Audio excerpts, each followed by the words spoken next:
It's always the husband. It's something I've often heard in movies, TV shows, even in real criminal investigations regarding a married woman's murder. Police typically consider those closest to the murder victim to be the primary suspects because statistically, when it comes to FBI statistics regarding solved homicides at least, you actually are more likely to be killed by somebody you know, a family member, a friend, an acquaintance, a neighbor, a coworker, etc., than you are to be killed by a complete and total stranger. And spouses tend to have an obvious motive more often than strangers do when it comes to homicides, like a huge life insurance money payout.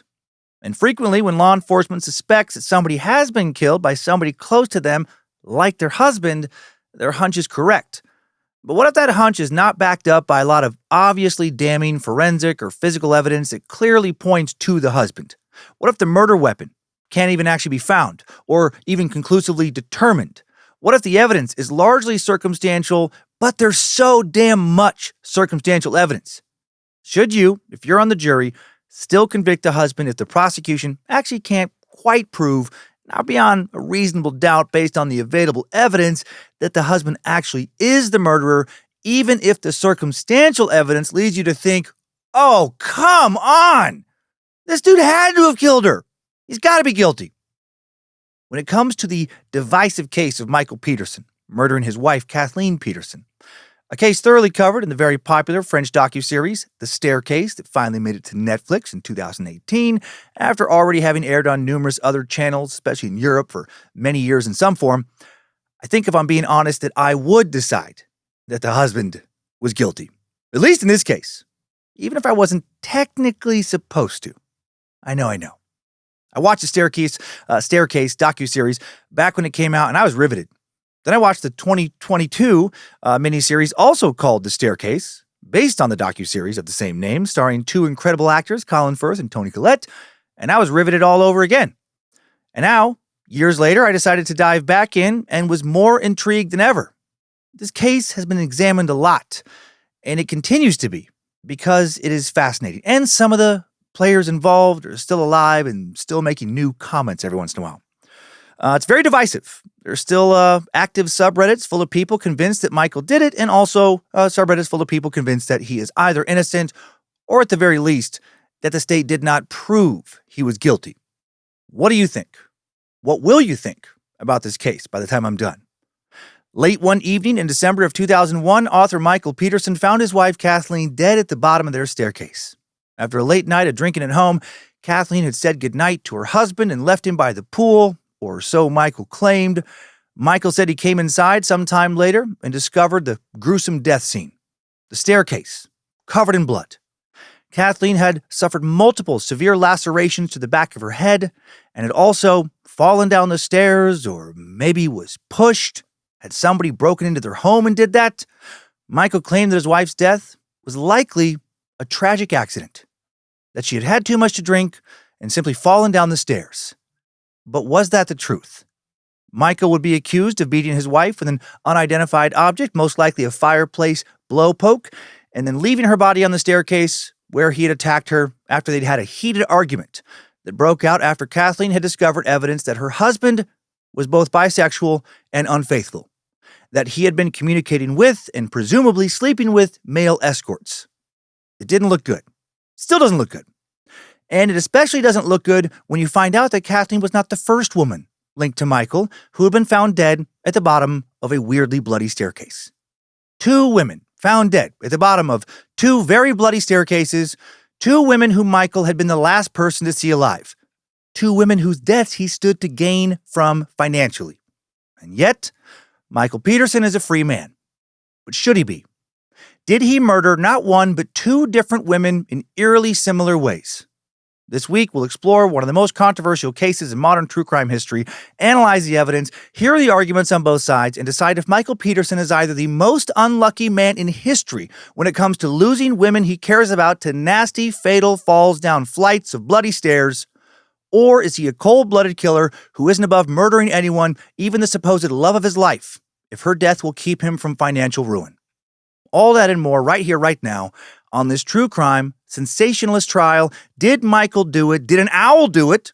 Did lightning strike twice, and he just happened to be with 2 different women shortly before they took tragic and exceptionally bloody falls down the stairs? edition of Timesuck. This is Michael McDonald, and you're listening to Timesuck. You're listening to Timesuck.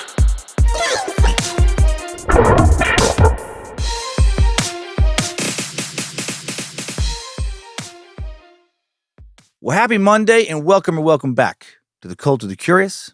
I'm Dan Cummins, the Master Sucker, curious old fella, La Luz del Mundo investigator, big kid who wishes he had at least one box full of those sweet, sweet dinosaur bones. Dinosaur bones, yeah, we want to see them. Dinosaur bones, yeah. where can we see them? And you are listening to Timesuck. Hail Nimrod, hail Lucifina, praise be to good boy Bojangles, and glory be to Triple M, Michael motherfucking McDonald, the songbird. No announcements today, other than, you know what? You're great. You're fun. You're interesting. You like to have a good time, and you like to get lost in a good story. And I love that about you. So here we go.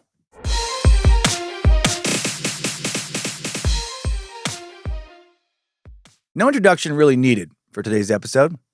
We'll dive directly into a timeline of Michael Peterson's early life, his marriages, the tragedy that resulted in him adopting two young daughters, two sisters, the entire criminal case against him from beginning to end. After digging into this case for the third time in the past 7 years, I do think this guy for sure killed two women. Curious if you'll feel the same. And maybe three, actually. Well, two, I think he killed two for sure. And I think, as you'll see at the very end, I just found this out, literally in the last hour. I think he also at least let a third woman die. Yeah, again, curious if you'll feel the same. I imagine some of you won't. Michael continues, as I mentioned earlier, to have a lot of supporters. Sadly, while I think this story is fascinating with its twists and turns, it doesn't seem to include even one single instance of anyone finding a sweet, sweet dinosaur bones. Dinosaur bones, we want to see them. I won't keep playing that. I just had just a little bit more there. I just needed a little bit more. Okay, let's get into that timeline. Strap on those boots, soldier.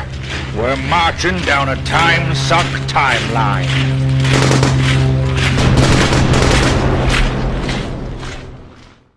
Michael Ivor Peterson, kind of a dick name, was born in Nashville, Tennessee, October 23rd, 1943. He was the firstborn child of an Army officer named Eugene Peterson and homemaker Eleanor Bartolino. The two had married less than a year earlier in Reno, Nevada. A month after Michael was born, his dad was shipped overseas during World War II after enlisting in the Army. He landed on the beaches of northern France a mere 8 days after D-Day. Eleanor moved in with her sisters, staying with them until the war ended in 1945. At that point, Eugene re-enlisted, and he'd go on to serve in the Army for a full 30 years.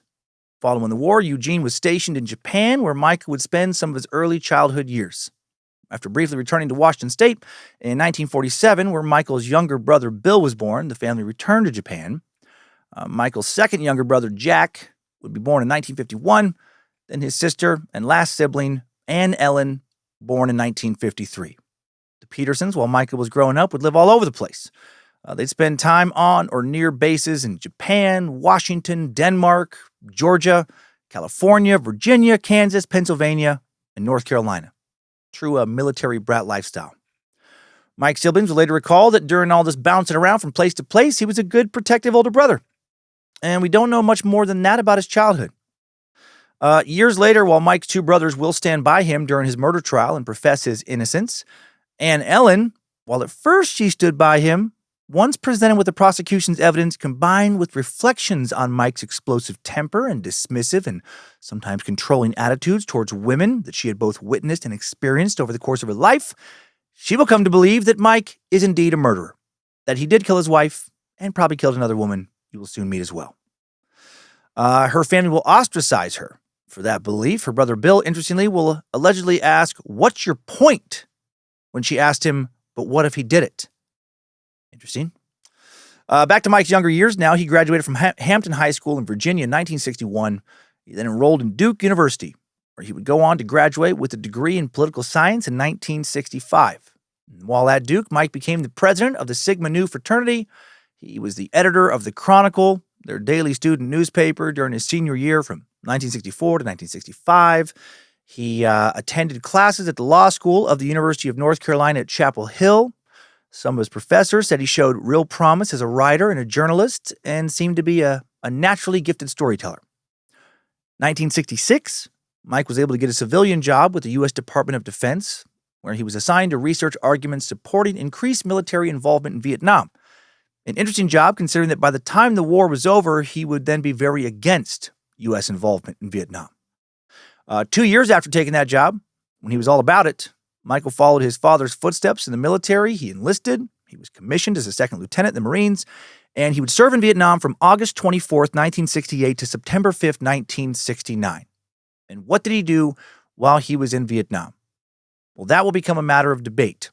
Decades later, when reporters in North Carolina, thinking that he was full of shit to some degree when he ran for the office of mayor of Durham in 1999, caught him in a pretty big lie. Let's take a bit of a side road to explore that lie, since it does speak to his character and, what kind of things he's capable of hiding. Micah would say in a 2017 interview that he, quote, wanted to see combat when he'd enlisted for Vietnam. Dreaming of becoming a famous author, he said, I wanted to write the great American war novel. And he would arrive in Vietnam as a cocky and gung-ho dude itching for a firefight, according to other Marines who remembered serving with him. He was assigned to the 1st Amphibious Tractor Battalion and was sent to their headquarters at the mouth of the Qua Viet River on the Gulf of Tonkin to lead troops in combat. Big, lumbering amphibious vehicle tracked, a.k.a. Amtraks, had traditionally delivered troops from ship to shore, but there in Vietnam, they would become patrol vehicles, and the Marines who would ride them would call themselves Amgrunts. And north of the Qua Viet was a smaller base, C4, and north of that, an even smaller outpost called Ocean View, the northernmost military post in South Vietnam in 1968. And Ocean View was little more than about 30 dudes dug into a field of sand dunes surrounded by concertina wire, along with an Amtrak platoon. That's why I mentioned what that was. It had an Army team that operated twin 40-millimeter machine guns known as Dusters, a mortar crew, and some Navy spotters who called in missile strikes from a nearby battleship. By the middle of 1968, the North Vietnamese Army, called the NVA, had shifted much of its attention to wresting control of this region below the demilitarized zone that separated North and South Vietnam. Ocean View had its own devils for those who were there. According to Richard Lennon of Seattle, nice to already sneak in a definite dick this early in the suck. This dick is a retired Marine captain who was there, though not with Peterson's unit. He added, you knew you were the closest thing to the DMZ. And if the NVA wanted to pick a serious fight, they could overrun the place in a heartbeat. In February of 1969, the battalion was having a growing problem with so-called sappers, North Vietnamese soldiers who would slip inside American bases with explosives. On February 21st, according to the official log of the unit's activities, Peterson's unit, Marines distributed toys to nearby villagers in celebration of the Tet holiday, the Vietnamese New Year. That evening, the village was glowing with candlelight and kerosene lamps, with one Marine patrol greeted warmly with cookies, one Amtracker would later recall. But then on the night of February 22nd, the U.S. positions across South Vietnam were attacked by the North Vietnamese in what became the Second Tet Offensive. At Ocean View, the fighting started about 11 p.m., ended roughly 6 hours later. Before it began, Peterson, the ranking officer at Ocean View, sent a small patrol into the darkness to search for some sappers. Amongst them was Peterson's radio operator, Lance Corporal Jack Peterson, no relation, a 19-year-old from Wisconsin. Leo Hazelton, a corporal at the time, recalled that the Marines suspected the North Vietnamese were gathering for an attack. And he said, we kind of knew something was happening because in our area, you could always smell them burning their weed before they hit us. And weed is in marijuana there. Sure enough, as the patrol moved into position, the outpost spotted NVA troops through one of the starlight scopes, these night vision telescopes. Peterson, from his command bunker in a big sand dune known as the Hill, got on the radio, told the patrol to sit tight. Then ground radar began picking up enemy movement in increasingly large groups, so Peterson told the patrol to begin moving back towards the outpost, then ordered them to stop about 100 meters from the wire. I told them at this time to sit down because I was not absolutely convinced there were that many people out there, Peterson said in a taped interview recorded by the Marines days after this happened. And he added, I felt as long as the patrol was this close, I would be able to move them in without any problem. But then suddenly, Marine on the starlight scope yelled out, Lieutenant, they're moving towards us. Peterson now ran to the starlight scope and through the green-tinted lens, he saw about 25 enemy soldiers descending on Ocean View. He then ran back to his bunker, radioed the patrol to return immediately. He said in his debriefing days later, "I said literally, run now as fast as you can, run back to the wire." They jumped up and ran. As soon as they did, a huge enemy force started to chase after them. Sergeant Bill Henley was also on a starlight scope and began yelling at Peterson that the enemy was practically at the edge of the wire, which is like the perimeter. Hazelton recalled it vividly, stating that patrol came running back in, and they, the NVA, were right on their heels. That's when it all blew up and went goofy, and it went till daylight. And now here is where Peterson's claims start to deviate from the truth. He said in 2018, "I told everybody on the line to hold their fire. I said we had a patrol coming in and not to fire until I gave the order." That was acknowledged by every post, the tank, and the duster crew. Peterson also said in that same interview that the duster crew, man in the tank with twin machine guns, panicked, and that they opened fire as the patrol reached the wire perimeter despite him giving no order to do that. But in the interview taped right after the battle happened, Peterson said the duster crew opened fire on his orders, after he had been told the patrol had radioed that it was safely inside the wire, and after someone on the starlight scope confirmed it. The duster fire hit the patrol, sadly killing 2 Marines and wounding 2 others with friendly fire that's, never so friendly. Peterson stopped all the firing long enough to have the wounded Marines pulled back to the command post, even as the NVA drew closer. Peterson said that Corporal Peterson, his radio operator, then died in his arms after stepping on a landmine during all this chaos. His last words being, "I hurt, Lieutenant, I hurt." Words that Peterson will later write for one of his characters in one of his books. Peterson claimed he was hurt as well, that he was tore up with shrapnel from the same landmine explosion. But that's not true. For decades, Peterson lied, claiming that he was badly injured in Vietnam in battle when his radio operator stepped on a landmine and was killed, and that was how he earned one of his Purple Hearts. He lied further, claiming he had earned a second Purple Heart in another firefight when he had gotten shot. But he wasn't shot. In 1999, when Peterson was running for mayor of Durham, the Raleigh News and Observer reported that there was zero documentation of any Purple Hearts in Peterson's military record. And when confronted with that information, now Peterson, all these years later, admits that he has lied. He said he'd actually been injured in a traffic accident on base in Japan after he had left Vietnam. So why did he lie? Peterson said he had lied all those years because the memory of what had really happened was simply too painful to talk about. The whole friendly fire issued at his order, accidentally getting 2 men killed, too much for him to bear. But wouldn't the easiest way to not talk about that be actually to not talk about it? Just don't mention it, ever, as opposed to bringing it up and then claiming you were more heroic than you really were. Just don't say you ever got a Purple Heart. There's no reason to ever need to talk about that. Also, how does that answer explain his second Purple Heart lie? Well, it definitely doesn't. Extra weird to me that he lied about his service record because he did actually see action in Vietnam.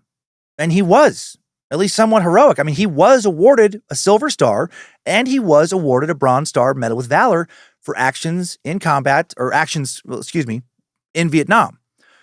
He didn't only give the order that accidentally got 2 Marines shot and killed. He also gave other orders that allegedly saved men's lives. Why not just focus only on that?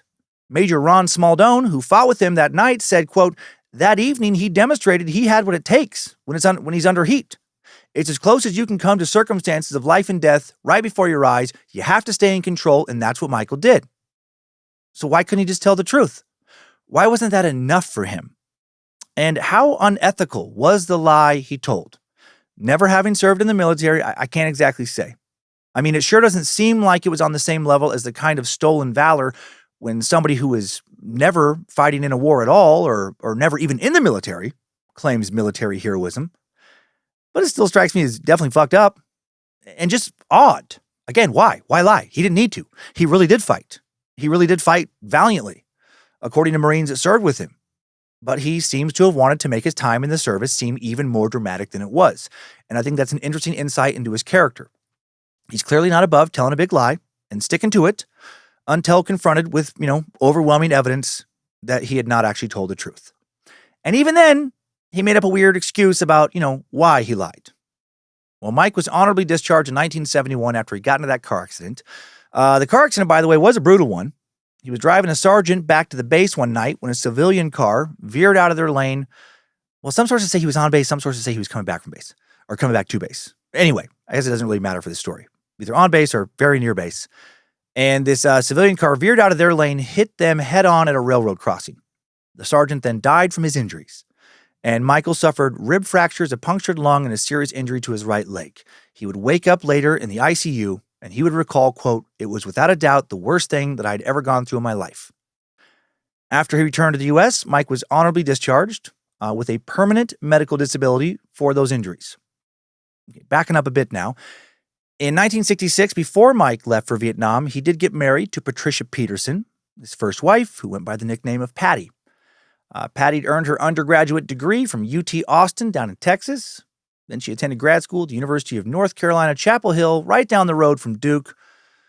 Duke would be where Mike would first touch her vagina. And he would like it. He would find it, quote, satisfactory. And Duke would be where Patty would first touch Mike's penis. She would find it, quote, adequate in length, a bit skinny but symmetrical, pleasing to the eye, with a pleasant odor reminiscent of a patch of dewy moss on a rock one might find on a beach during a cool New England spring morn. I don't know what they thought about each other's genitals. I'm just being a bit of a silly ding-dong. While Mike was serving in Vietnam, Patty had moved to Germany to teach. And then Mike will join her there after his discharge in 1971, where he will then work on some book ideas. He'll do this for years and years. Mike and Patty will have 2 sons together, Clayton and Todd, both born in Germany. Clayton will be born there in 1974. Todd born in 1976. Their mom, Patty, taught at an elementary school on the Rheinmann Air Force or Air Base in Grafenhausen, West Germany. Michael, it seems, did not work his first few years in Germany, not traditionally. He worked on his writing, but he didn't get paid for that. However, the injury he had suffered in that car accident in Japan qualified him for monthly medical disability payments, and the young couple were able to live on that money plus Patty's teaching income. And I don't know why I said he for the first few years in Germany. I don't think he had any kind of like regular job ever in Germany. He might have, though, been doing some other shady shit to make extra coin. More on that in a bit. 1972, the couple would move back to North Carolina for a year. Patty will get a teaching job in the States. Mike will use the GI Bill to cover the cost of going back to school at Duke while he continued to work on his novel projects. Then the couple would soon return to Germany again, where Patty will again teach on base in time for Clayton Summer Peterson to be born there, as I mentioned, 1974. It was December 13th. And Todd will actually be born March 14th. I guess I didn't give the exact date of 1976. And these two will do a lot of moving back and forth. Well, I guess 4 now.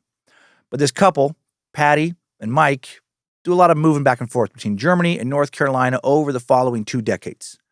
When the boys were little, no one spent more time with them than their dad, Michael. He took on the role of house husband, did most of the cooking and cleaning and child rearing while Patty taught at school. Seems like they had a pretty nice life. Boys would love their dad dearly. They would do a lot of traveling with the fam and around Europe, summer vacations in the Azores, the Italian Alps, Venice, Italy, Thanksgivings in Copenhagen, Christmases in Nuremberg.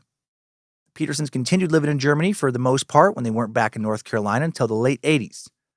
And while they were in Germany, they befriended a couple named George and Elizabeth Ratliff. Liz had taken a job in Germany with the U.S. Department of Defense to work as a teacher, just like Patty had previously. She had gotten a teaching position in large part because she was fluent in both French and German.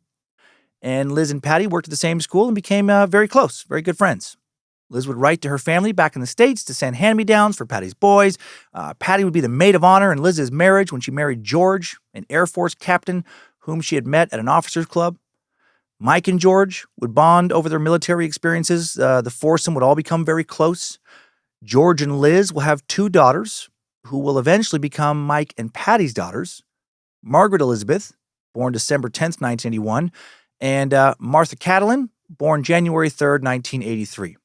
And before we find out how Mike will become these girls' adopted dad, let's explore an incident that will reveal more insight into Mike's character that occurred in 1983.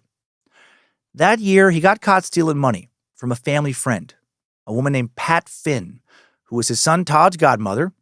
Patty had met Pat during her first teaching assignment in Germany for the Department of Defense. Pat also worked in the school system over there, and the 2 women became, really close, just like she and Liz. And in May of 1983, Mike and Patty paid a visit to Pat and her husband Joseph, who were at that time living in Berlin. And Mike took the opportunity to steal Pat Finn's ATM card, her fucking debit card. And then now he needed her PIN number to access her money.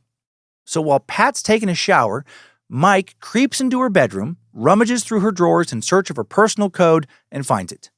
And over the following 4 days, he withdraws the maximum each day for a total of $1,000.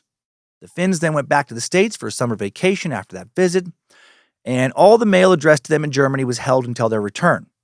Meanwhile, they received a letter at their U.S. address from Michael. He claimed in his letter that their babysitter, who had watched his kids at the Finn's house, had stolen money from his wallet. That motherfucker. Not only did he steal cash from a close family friend, he tried to pin it on an innocent young babysitter. That's pretty fucking slimy. And he's not doing that as a troubled teen.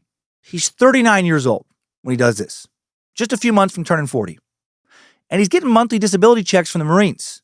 His wife has a steady job. They have income. This is strange to me. Pat thought Mike's babysitter accusation was absurd. She knew this girl very well, and she didn't believe it for a second. And she immediately wondered, why the fuck is Mike making that accusation? What's he hiding? This girl's the daughter of the vice principal at the school where Pat teaches. Well, upon her return to Germany, she will realize why he did that. Pat will find a statement from her bank and noted that the balance was off by $1,000. She assumed the bank had made an error, went to the office, straightened it all out. Now they revealed to her the 4 $250 drafts made in May on, 4 consecutive days. Pat adamantly insists that was not me. I hadn't used that card. Well, someone had used it for sure, the bank informed her. Then she realized that the dates of the transactions corresponded exactly with the time that Patty and Mike were visiting them. And she has this aha moment. She feels sick to her stomach because she had already thought it was weird that on every previous visit when Mike and Patty had stayed with her, something had gone missing from her home. Never anything of value. A paperback book here, small trinket there, and she didn't want to suspect her friends. She'd even overlooked the time that some German marks disappeared from her purse when she visited the Petersons in Durham, North Carolina. Wasn't a significant amount, not anything she could prove. But now there's this. $1,000 have been taken, combined with Mike's bullshit accusation against the babysitter. And she wonders, how long has Mike been stealing from her? On the advice of her bankers, Pat now tells Mike that since her card was stolen and he had also lost money, the babysitter stole from him, there was going to be a very thorough investigation of this theft by the police. And now Mike, realizing the police are going to be involved, gets nervous. He admits what he did, and he agrees to pay her back. He also begs her not to tell his wife, Patty. And again, what a fucking stupid, shitty thing to do. To steal from close friends. To steal from your fucking kid's godmother. And to do it over and over again. Well, at first, Pat stays quiet about it. But then one day, Patty calls Pat and says, hey, we haven't seen you in a little while. We'd like to come visit. And now Pat says to her, Patty, you are always welcome in my home. But when you come, please leave your husband and children at home. That's awkward. When Patty, of course, asks, what? What is this all about? Pat tells her, you need to talk to your husband. After that, Pat would not hear from Patty for a long, long time.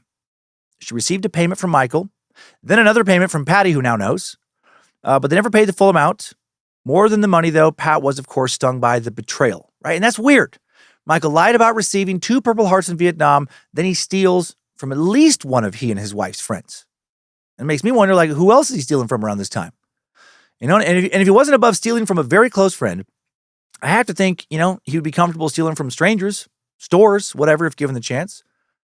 Other friends of theirs, interviewed decades later, will claim that there was a running joke that Michael must secretly work for the CIA or some equivalent because it sure seemed like he and Patty were constantly living well outside of their means. Their friends were continually wondering how they could afford the types of vacations they took, how they could go to the restaurants they would frequently eat at, how they would pay for the nice clothes and jewelry they wore, etc. Another thing that happened in 1983 was Mike getting his first novel published. New American Library published The Immortal Dragon, a 527-page paperback under the Signet imprint in July. Mike dedicated the book, set in 19th century France and Vietnam, to his wife Patty and his 2 sons, 9-year-old Clayton and 7-year-old Todd. The novel traced the love and lust of 3 generations against the backdrop of a power struggle between France and Vietnam. Treachery abounded in the corrupt ruling court. The traders were bent on exploitation while priests labored to save heathen souls. Sex, very prominent in the book. Mike wrote about a hot sex on a marriage night, the rampant promiscuity of a sorceress character, the homosexual dalliances of some powerful men, the humiliation and degradation of various women, etc. Sex was the thread that bound the book together. But while sex sells, didn't sell that many copies of The Immortal Dragon. Never made any bestsellers lists, didn't change his family's life in any way. No agents, no publishers were banging on Mike's door asking for another book. Mike would, publicly talk about how much money his future books would make. He doesn't make any mention of this book, so I have to think it made little to no money. So while Michael Peterson's writing career was born with his book, it would be 7 long years before his next new book, and his career didn't exactly, take off at this moment. Now for one final big event from 1983. On a Saturday morning, when his wife and kids were out of the house, or at least when he thought they were all out of the house, Mike tragically slammed his dick in a door and severed it off. Nearly died from the blood loss. He had just gotten back home from a run where he had gotten very sweaty, took off all his clothes shortly after coming inside, thinking he had the whole house to himself. Then he hears his son Clayton call out for him. He wanted to sleep in, apparently, and now he runs for the bathroom. Mike tries to shut the door behind him, doesn't shut it hard enough, so he spins around as Clayton comes around the corner, and then, bam, just slams his fucking door right on his dick. So now he's screaming in pain, which causes his son Clayton to want to come into the bathroom to help his father. He's also naked. He had wet the bed the night before.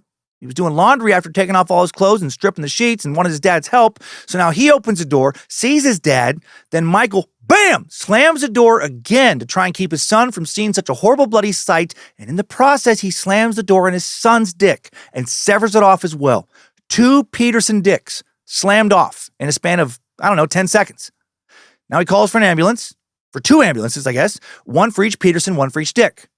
The EMTs are able to find both their dicks and are able to reattach them at the hospital. But they put the wrong dick on each person. So now for the rest of his life, Mike has a little kid dick. And his son has a grown man dick. And some people will think this is why he became a killer. Over the ensuing years, he became very sensitive about having a little kid dick. And whenever any woman would mention it, he would fly off the handle. He'd lose his mind and attack them. That, of course, didn't happen. But it really isn't that much more absurd than when Michael will claim his fucking some owl killed his wife. More on that story later, much later. For now, something big did happen in 1983. George Ratliff, the husband of Mike and Patty's friend Liz, died in his sleep while participating in Operation Urgent Fury, the U.S. invasion of Grenada in 1983. It was suspected that he had died of a heart attack, but the autopsy didn't reveal that conclusively. He just went to sleep, didn't wake up, even though he was only 34 years old. Strange. But it can happen. Liz remained in Grafenhausen with the girls, and her friendship with the Petersons continued and deepened. Mike would quickly step in, basically immediately step in, offer to take over managing the finances for Liz, who was overwhelmed with grief, falling deeper and deeper into depression, and she had never dealt with the bills and such because George did that when they got married. Now it seems that the fox may have been guarding the henhouse. Many will think that Mike is now stealing from a widow and the mother of 2 young girls. No proof of that, but a lot of speculation. Mike will, for sure, draft a new will for Liz, and he will get that done almost immediately, which is just a bit suspicious considering what's going to happen to her.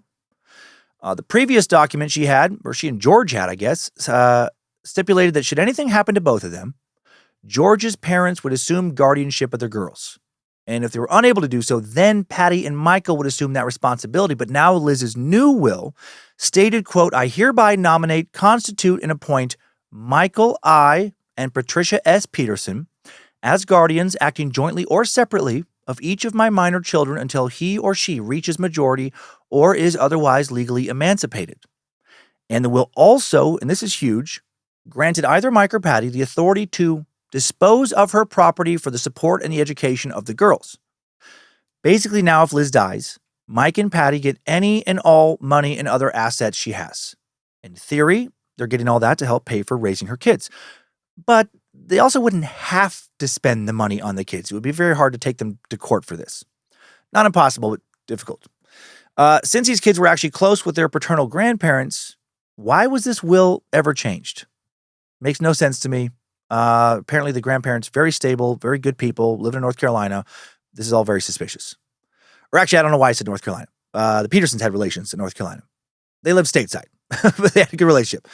Jumping ahead to the fall of 1985 now. It's been nearly 2 years since George Ratliff has died. And finally, Liz's depression is seeming to be lifting, right? She's feeling better. She's starting to talk about leaving Germany. She wants to move back to the U.S. where she can live by George's parents so her kids can bond with them and so she can have, family to help in raising them.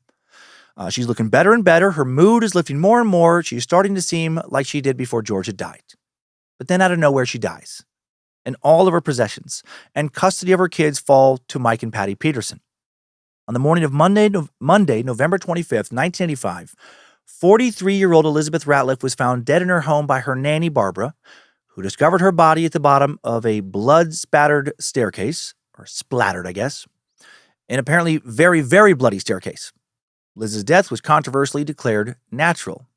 Her autopsy, her first one anyway, was done quickly, and just a real basic one found that she had died of an intracerebral hemorrhage caused by a pre-existing blood clotting disorder known as Willebrand disease. The coroner ruled that a hemorrhage had caused Elizabeth to collapse, that she had then fallen down the stairs, hit her head, which explained the amount of blood at the scene. But did it explain all the blood? So many other people think, fuck no, it didn't. Michael was the last person known to have seen Liz alive, but he is not suspected of any wrongdoing at this time, but he should have been.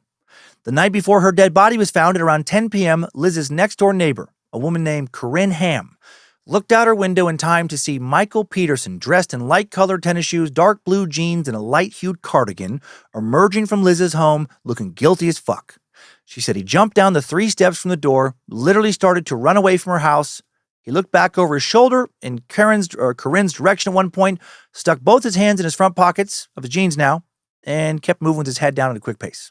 Again, with that hoodie on. Hood pulled down, kind of over his face. What the fuck? Unfortunately, Corinne will not be questioned by investigators because no one will really investigate Liz's death at this time. And Michael will only state that he had seen Liz hours before Corinne saw him running away. Did Liz maybe find out that Mike was stealing from her? Did he find out that she's about to move back to the U.S. and that she wanted to change her will and was going to cut him out of it? Patty, Mike, and others would arrive at Liz's home before any medical examiners did, after the nanny Barbara called them. And Mike will take charge of speaking with the examiners. Was he just being helpful there? Or was he trying to steer them away from any suspicion? Mike would tell Barbara and others present that the medical team felt that Barbara had a cerebral hemorrhage, fell down the stairs. Barbara didn't buy this at all. She was outraged when she heard that, actually, would try to get German authorities to look into the death as a homicide, but they would not at that time. She was not alone in her suspicions. Several who saw the bloody stairwell allegedly did not buy this. They all felt that somebody must have hit Liz with something at the top of the stairs, because why else would there be so much fucking blood? Why would it be splattered high up on the wall near the top of the stairs? That didn't make sense if she'd had a hemorrhage and then fallen down the stairs. It's not like her fucking head exploded. But rather than wait for investigators to conduct any blood splatter analysis right after this happens, another couple who were also friends with Liz, who were worried about Liz's young daughters seeing their mom's blood on the stairs and surrounding walls, well, they got out buckets, soap, and sponges and carefully cleaned it all up, washing away a lot of possible evidence in the process. Mike did not help with the cleaning, but he did work with authorities in directing getting Liz's body taken out of the house. When Pat Finn heard about Liz's death, the woman whom Michael had stolen from, she immediately assumed that Mike had killed her.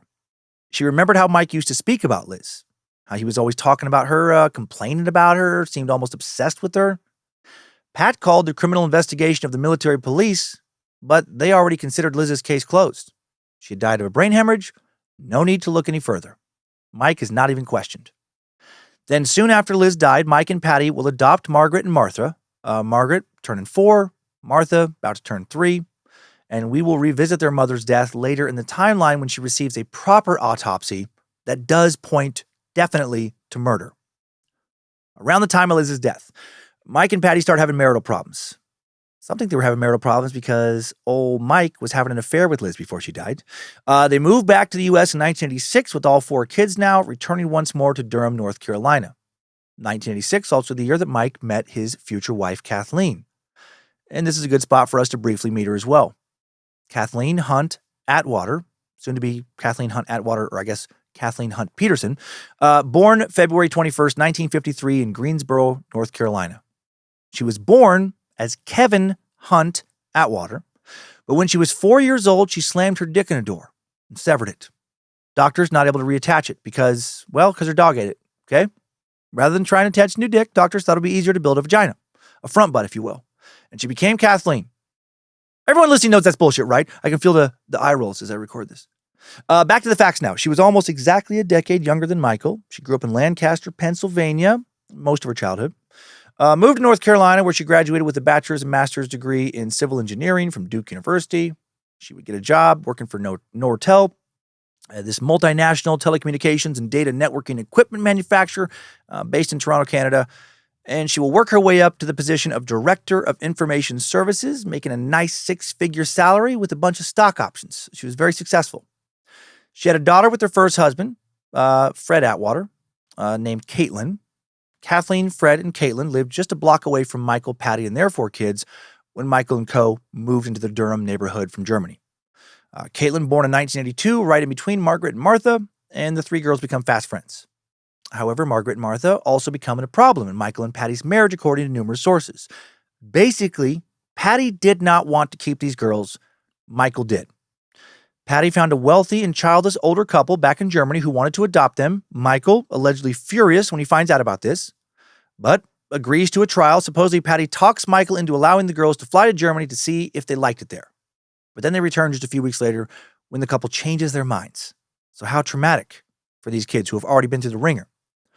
Mike and Patty also, according to some sources, struggled mightily when it came to raising little Martha, who apparently was a difficult child, prone to throwing big explosive tantrums. They reached out to her paternal grandparents, George's parents, about adopting just her. But George's parents didn't want to split up Martha and Margaret. Yeah, of course not. The fuck were Mike and Patty thinking? All this drama with the girls, added to Michael perhaps starting to hook up with dudes on the down low. There are rumors that Patty caught him hooking up with men. Also, was he stealing again? Plus, was he possibly having an affair with the neighbor Kathleen? Did I mention yet that Mike, bisexual, not faithful, possibly fucking dudes on the down low? I think I did at the very beginning. And also, Patty was wanting to return to Germany to live and teach there again. And all of that led to Mike and Patty separated in 1989. Then Patty does move back to Germany, and she takes just the boys with her, Todd and Clayton. Mike stays in Durham, North Carolina with the girls, which is so strange to me. They're splitting the kids up. Always hate for that to happen. Meanwhile, Kathleen had left her husband back in 1987. She had caught him having an affair with a coworker. And then Mike and Kathleen, who were possibly going to have an affair already, will move in together in 1989. At first, it was just Mike, Kathleen, and the girls, but eventually Todd and Clayton will no longer want to live in Germany, and they will move back to the States to live with their dad, 2 adopted sisters, new stepmom, new stepsister. And the new family will seem to mesh well together when they are together. In 1990, after Todd and Clayton each spent a year of high school in Germany, they moved fucking back to Durham with their mom, Patty, and then move right back down the street from Michael and Kathleen. So much drama. But then not long after coming back, Patty decides, nope, I do want to live back in Germany again, to teach there again. And she'll again take the boys with her. I guess just fuck these kids having any sense of stability. Then Michael decides he wants to try and work things out with Patty. So he leaves Kathleen, takes Margaret and Martha away from their new stepmom and stepsister, and he returns to Germany. But then just a few months later, for fuck's sake, Michael, who still doesn't have a fucking job, by the way, is still writing and not getting paid for it, just living on his disability checks, even though I gotta say he didn't seem disabled. He decides that their marriage is in fact over once and for all. Now Michael moves back to Durham, takes Margaret and Martha with him, but leaves Todd and Clayton with their mom again in Germany. And he moves back in with Kathleen and Caitlin. Those poor fucking kids, especially Margaret and Martha. Both their parents die very early in their childhoods, with their mom very possibly being murdered by the man who adopts them. Then that guy and his wife take them from Germany to North Carolina, where they know no one, then send them back to Germany on their own for some old couple to maybe adopt them. Then those total strangers reject them, send them back to North Carolina. Then their adoptive parents consider shipping just one of them off to their grandparents, which does not happen. Hope they never knew that was a possibility at the time. Then their adoptive parents split up. Now they go to live with their adoptive dad, a new stepmom, a new stepsister, and are meanwhile separated from their adoptive brothers. Then those parental figures split up. Now they're separated from their new stepsister, new stepmom. They move across the Atlantic back to Germany. But then their parents split up again. And now they leave Germany again and are reunited with their stepmom and stepsister stateside, but again separated from their brothers and adoptive mom. Holy shit. Those kids were put through the emotional ringer, clearly again stability, not a family priority at all. And all that by the time they were 7 and 9 years old. Returning to 1991 now. Not long after Michael left his 2 boys in Germany, Clayton, when he's 17 years old, starts to rebel and run amok. He experiments not only with alcohol, pretty normal, but also with explosives, less normal. Builds a homemade bomb, during his senior year in high school, uses it to blow up a phone booth after his application to the Massachusetts Institute of Technology, MIT, is rejected. Also attempted to send chemicals he stole from his school to his dad's house in the States to make a bomb there, but the package didn't make it. An acid leak, however, injured several mail handlers before the package was intercepted and destroyed. Somehow he doesn't get in trouble for this, gets away with it. But then right before he graduates high school, he does slam his fucking dick in a door and he severs it. And then his dick lands on a pipe bomb he made and it exploded. So now his teen angst increases dramatically because he doesn't have a dick because he slammed it off in a door and he blew it up. And if you believe that happened, God damn it, you're my favorite listener ever. And I hope you stay forever. And I hope you never doubt a word I say. For real with Clayton now, he doesn't get caught for any of his mayhem in Germany. But he'll keep fucking around with explosives and he will get in trouble soon. But first, the Petersons' financial fortunes actually improved dramatically. 1990 was Michael's best career year. Huge year for him. At the age of 46, he finally makes a bunch of money on his second book. He's been writing for over fucking 2 decades now. Not working. And he finally gets a payday. He got himself a literary agent 2 years earlier, and his agent had helped him work on a manuscript about the Vietnam War that Michael had began writing way back in 1971 when he was stationed in Japan. Now, almost 20 years later, Mike sells it to Simon & Schuster for an advance of $600,000. He'll claim later it was $1.2 million, but he's a liar. It was $600,000. The book, called Careful with Dicks and Doors. I mean, A Time of War, it was called. Would be initially released in hardcover in March of 1990. The dedication read, "To Patty, who suffered all my wounds, to Clayton and Todd, whose suffering I pray is only my nightmares, to the dead, and to those whose suffering cannot be relieved." Although he claimed to love Martha and Margaret as if they were his own, he curiously neglected to mention them in his book. Again, the fucking poor kids are just getting shit on, it seems like. Time of War was described as a cross between a Tom Clancy and a Graham Greene novel. The book was set in the midst of war in Vietnam and filled with high-level espionage, acts of personal bravery, and lots of fucking. Not kidding. A lot of heterosexual and homosexual escapades.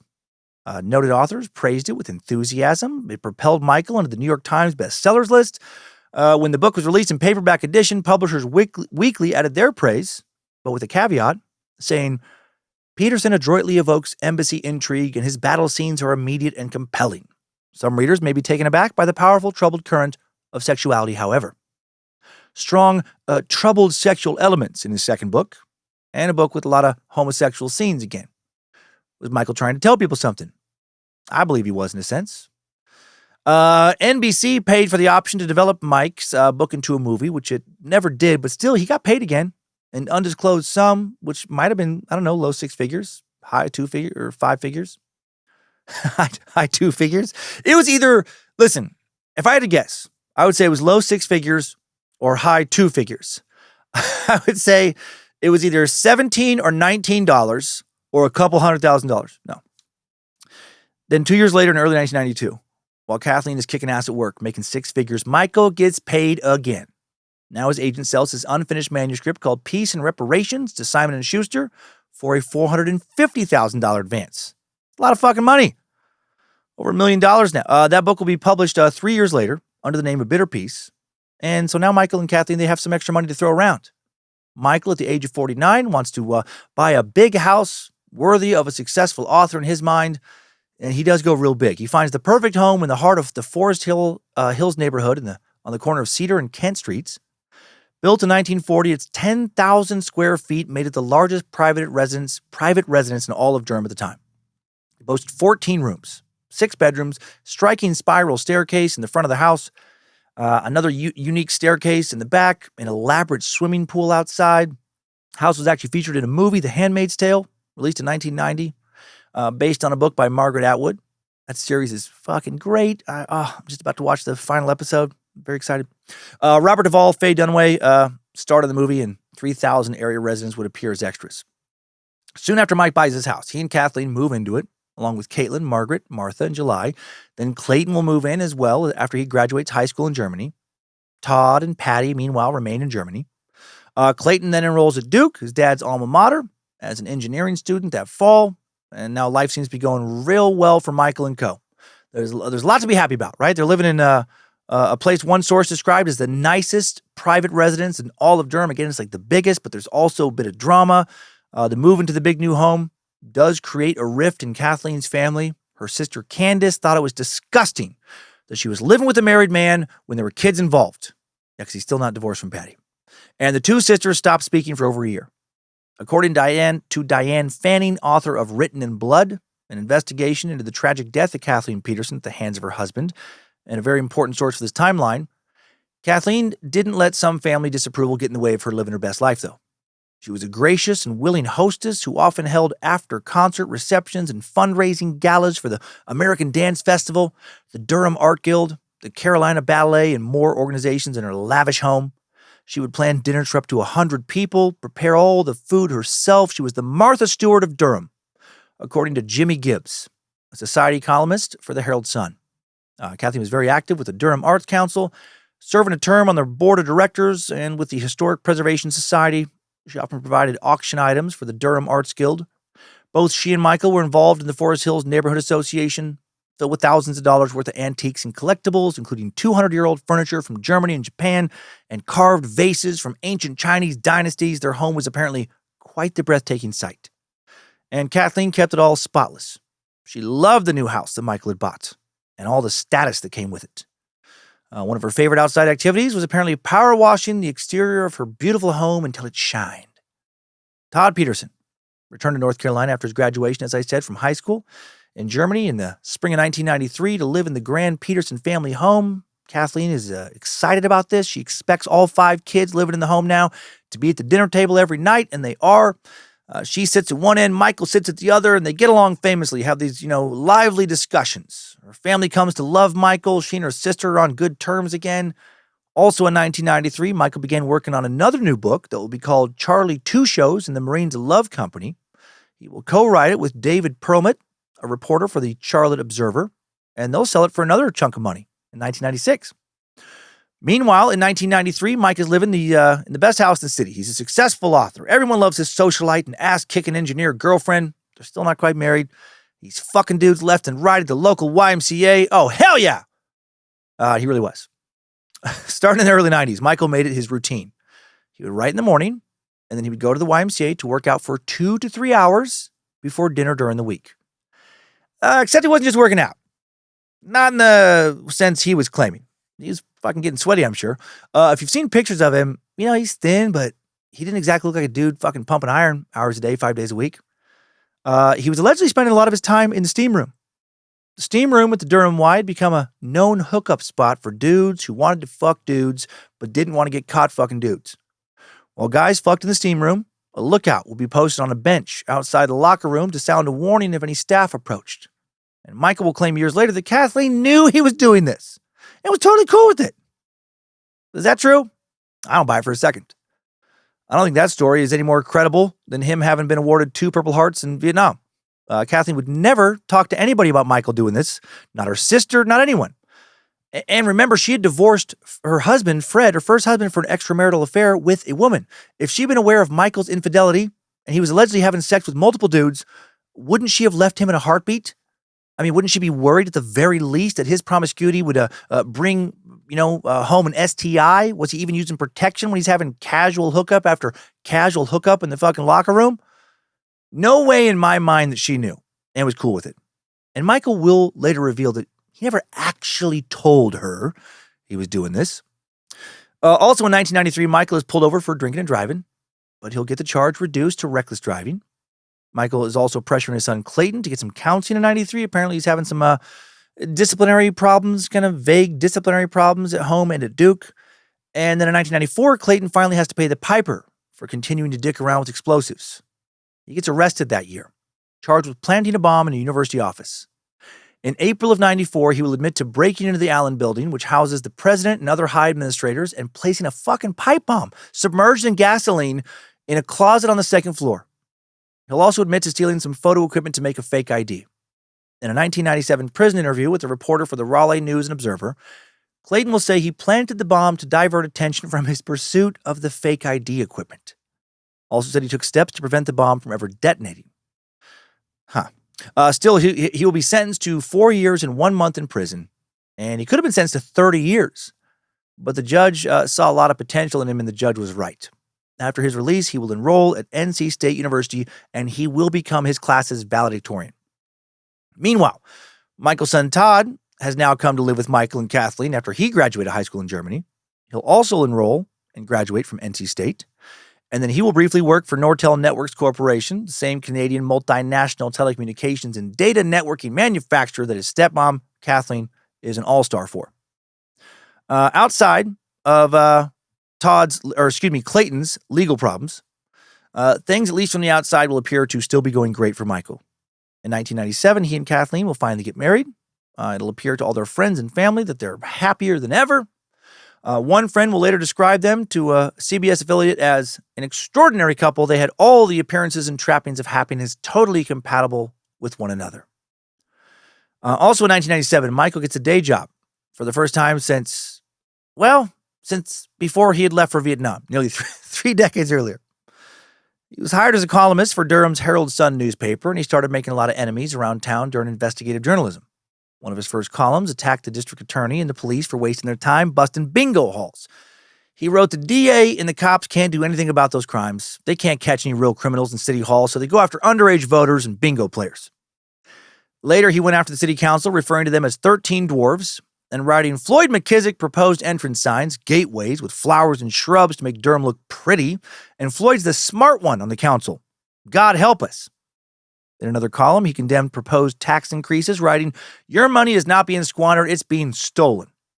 He came down on the police department in numerous columns. He wrote that local cops were woefully underpaid and deserving of our appreciation, but that their administration, especially Police Chief Teresa Chambers, were idiots. He wrote, as I say repeatedly in this column, stupid is stupid, wrong is wrong, and it doesn't make any difference who commits the dumbness. He or she needs to be outed.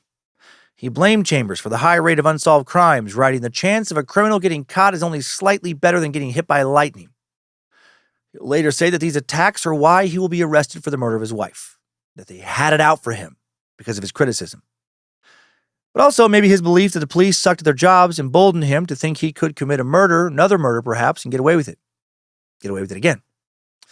Meanwhile, at Nortel, Kathleen is kicking fucking ass. These two are quite the power couple. A conference room is named in her honor, something that had never been done for any employee before her. She was now in charge of 3,000 roughly employees in offices in Dallas, Ottawa, Toronto, Research Triangle Park. She's amassing an untold amount of stock options. Her financial worth on paper is skyrocketing as Nortel's stock is going up at this time. She's making $145,000 a year. She deferred some of her salary, also getting stock options. Just $145,000 is equivalent to roughly $300,000 a year today. She's also still enjoying being one of Durham's biggest socialites. On Christmas Eve, she'll deliver homemade croissants up one street, down the other. She'll host community Easter egg hunts on her lawn. She'll host first day of school parties inside her lavish home. Then in 1999, Mike makes a run for the mayor's office. He's one of 5 candidates, and he leaves his position at the Herald-Sun to pursue local politics, and he should not have done that. He'll become embroiled in a huge scandal. He will get accused of slamming the dicks of all 4 other candidates indoors and severing them. He'll say it was an accident, that he just happened to slam 4 different doors in the faces of 4 different naked men who just happened to be his opposition and just happened to get their dicks not only slammed, but severed. I hope at least some of you are laughing as much as I was when I was putting together these stupid notes and imagining how people would really react if there was just a plague of dick fucking severing and slam doors. Anyway, Mike does become embroiled in a scandal, though. The investigative journalist becomes the subject of another investigative journalist's investigation. During his campaign, he claimed, as he had been claiming for years, that he had received 2 Purple Hearts, right, as we talked about, for his distinguished military service in Vietnam. However, the News and Observer discovered no records to support that claim. And then when Mike was confronted about that by a reporter, he ended up acknowledging he had lied about his injury. Also told him that not even his family and closest friends knew the real truth. He said, quote, it's a cover. I admit it. My second wife, she doesn't know. I'm going to discuss it with her. So he was hiding a big lie from Kathleen. What other lie was he keeping from her? Well, probably the one about him being a straight man who only sexually wanted her. He also said he would continue his campaign and would tell his supporters the truth. And he did, and it didn't go over so well. And he doesn't come close to winning. So now he's not the mayor. He's also no longer a local columnist with a big platform for criticizing others. Now he's mostly seen as a disgraced guy who lied about his service, and people wonder what else he lied about. He loses a lot of credibility. His career as an author is stalled. But Kathleen's doing better than ever. And now Mike is being viewed more as Kathleen's husband than as the head of the household. He's viewed as a guy who used to do some cool shit, which could not have been great for his ego and could not have been great for their marriage. And now he starts spending more time at the YMCA than ever. Increasingly unhappy with the rest of his life, he drowns his sorrow in a steamy medley of butthole and hardcock. Mike will now try to get back into politics by running for Durham City Council in 2001, but he'll lose that election in November of that year. And now we've made it to the biggest event of this timeline. The reason so much has been written about Michael Peterson. The reason this case has been covered on Forensic Files, Dateline NBC, twice, Investigation Discovery, a massive docu-series broadcast on both the BBC and Netflix, an excellent scripted miniseries on HBO MAX starring Toni Collette and Colin Firth. So good. I've watched most of that stuff over the years, and like I said earlier, still wanted to dive back in because this case is so especially fascinating to me. And now it's time to talk about the guy actually slamming his dick in a door, metaphorically speaking. December 8th, 2001, the night before Kathleen died, she spoke to Mike's co-author, David Perlmutt, who he co-wrote Charlie Two Shoes and the Marines of Love Company with. According to David, he had spoken with Stratton Leopold, a producer in Hollywood, Showbiz, earlier that day. And he told Kathleen that for about a year, he and Michael had been in talks about getting the book made into a movie. And Leopold had finally called David that afternoon to tell him, bum-ba-da-ba, it's official, they're making a movie. Holy shit, what great news. But what are they getting paid for that movie option? Well, $10,000. It's not nothing, but also not fucking much for a guy who, outside of a few big scores over literally four decades of adult life, hasn't had a job for more than a couple years in his adult life. $10,000, not great for a guy who's been mostly living off permanent medical disability, even though when you watch him in videos that were shot when he's in his 60s, 70s, even 80s, he looks like he's in fucking great shape. Moves around fantastically. The docu-series never really was complaining about being in pain all the time that I can recall. Working out at the gym in some form or another. A couple hours a day, 5 days a week. Seems like a bullshit disability. Not saying he wasn't injured. I am saying he fucking milked it for more than it was worth. He can clearly sit at a desk and write. But what? He can't do that in an office? Working at 95? That's convenient. And I know I'm getting off track now. But again, I think that kind of speaks to his character. He's fucking shady. Anyway, the movie option, not for much. David called Mike's home about 6 p.m. Kathleen answered the phone. They talked for about 10 minutes. David could hear Mike in the background. Kathleen jokingly said he had to empty a dryer and mop the kitchen before he was allowed to get on the phone. David did not sense any real frustration or distress during the call. Seemed like a perfectly normal evening for the couple he knew pretty well, or thought he did. But then hours later at 2:40 a.m., December 9th, 2001, Michael Peterson called 911, and he told the dispatcher, who obviously answered the phone, that he had just entered his house and found Kathleen unconscious at the bottom of the staircase. What are the fucking odds that one dude would find two different women he was financially connected to in both cases, women whose assets would go to him in the event of their deaths, at the bottom of a bloody fucking staircase? I mean, it's certainly possible, but holy shit, is it wildly unlikely. The following is a transcript of his conversation with his operator, Mary Allen. Durham 911, what's your emergency?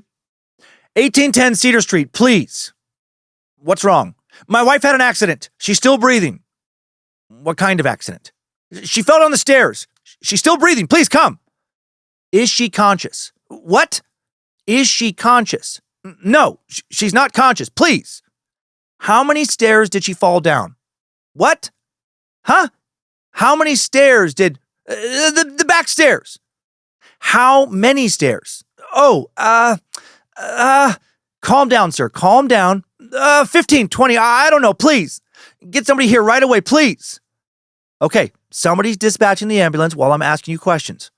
It's off of... it's in Forest Hills, okay? Please. Okay, sir, somebody else is dispatching the ambulance. Is she awake now? Hello?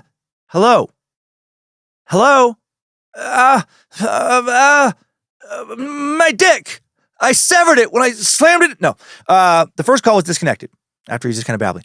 Mike calls 911 again at 2:46 a.m., a little after the first call, now speaks to operator Tanya Pierce. In this second call, he states that Kathleen is not breathing. Durham 911, what's your emergency? Where are they? This is 1810 Cedar. She's not breathing. Please, would you hurry up? Sir, can you hear me? Sir, calm down. They're on their way. Can you tell me for sure that she's not breathing? Sir? And then just dial tone. Hello? And it's over.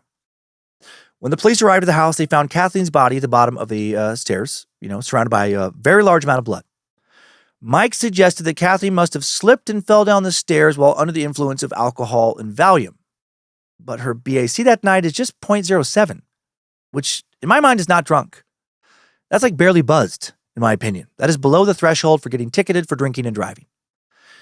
Then, according to one article by the News and Observer, by the time the Durham police arrived at the Cedar Street mansion that terrible December night, Peterson had retained private counsel, as is his constitutional right. Upon his lawyer's advice, Peterson never talked with police about what happened to his wife, as is his constitutional right. So he lawyered up immediately. Did that apparently within minutes of his wife dying in his arms, which feels suspicious to me. Not necessarily indicative of guilt, but suspicious. Mike would later recount their evening leading up to the tragedy with a lawyer present. After having time to gather his thoughts or craft a good story. Remember, this guy's not above doing shady shit like stealing from a family friend or making up a story about getting 2 Purple Hearts, telling that lie for decades, or, keeping a series of affairs from the various women in his life where he's hooking up with dudes on the down low. And he's an author, making his living crafting stories. Mike said he went to Blockbuster, rented American Sweethearts the day his wife died. He said the two of them watched the movie together, that it ended around 11 p.m. They then left their plates in the living room and took their glasses of wine to the kitchen. They spent several hours, often, at night, talking about life, movies, other subjects in the evenings, having a few drinks. It was a nice night out. They decided to go outside, sit by the pool, where they continued to drink. Mike recalled that they drank 2 bottles of wine that night. Well, must have been drinking that slowly, or he was doing most of the drinking, if her BAC was so low. He claimed that Kathleen eventually said, I got to go in because I've got the conference call in the morning. She then left Mike by the pool. He didn't recall saying anything of note to her at that point, but he felt, he most likely said something to the effect of, good night, I'll be up later. Mike said in the Staircase documentary, that was the last time I saw Kathleen alive.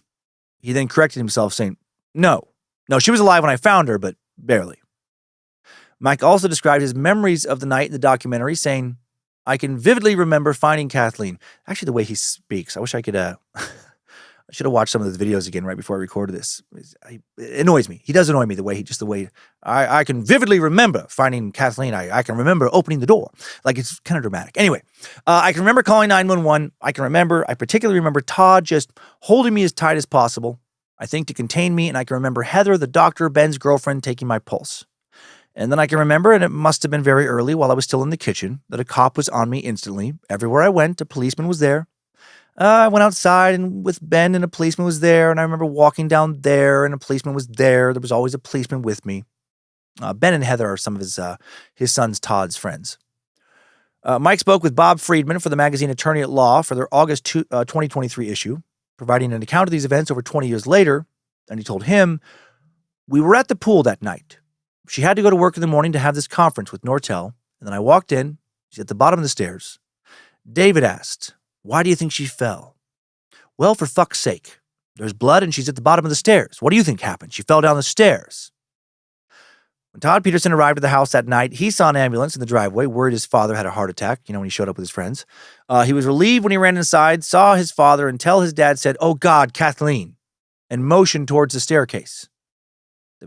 He must have been like, again? Fucking the second lady? Are you kidding me? The medical examiner who examined Kathleen at the scene concluded her death was probably an accident. However, during the autopsy, the coroner concluded Kathleen died of injuries consistent with blunt force trauma, not an accidental fall down the stairs, so not an accident.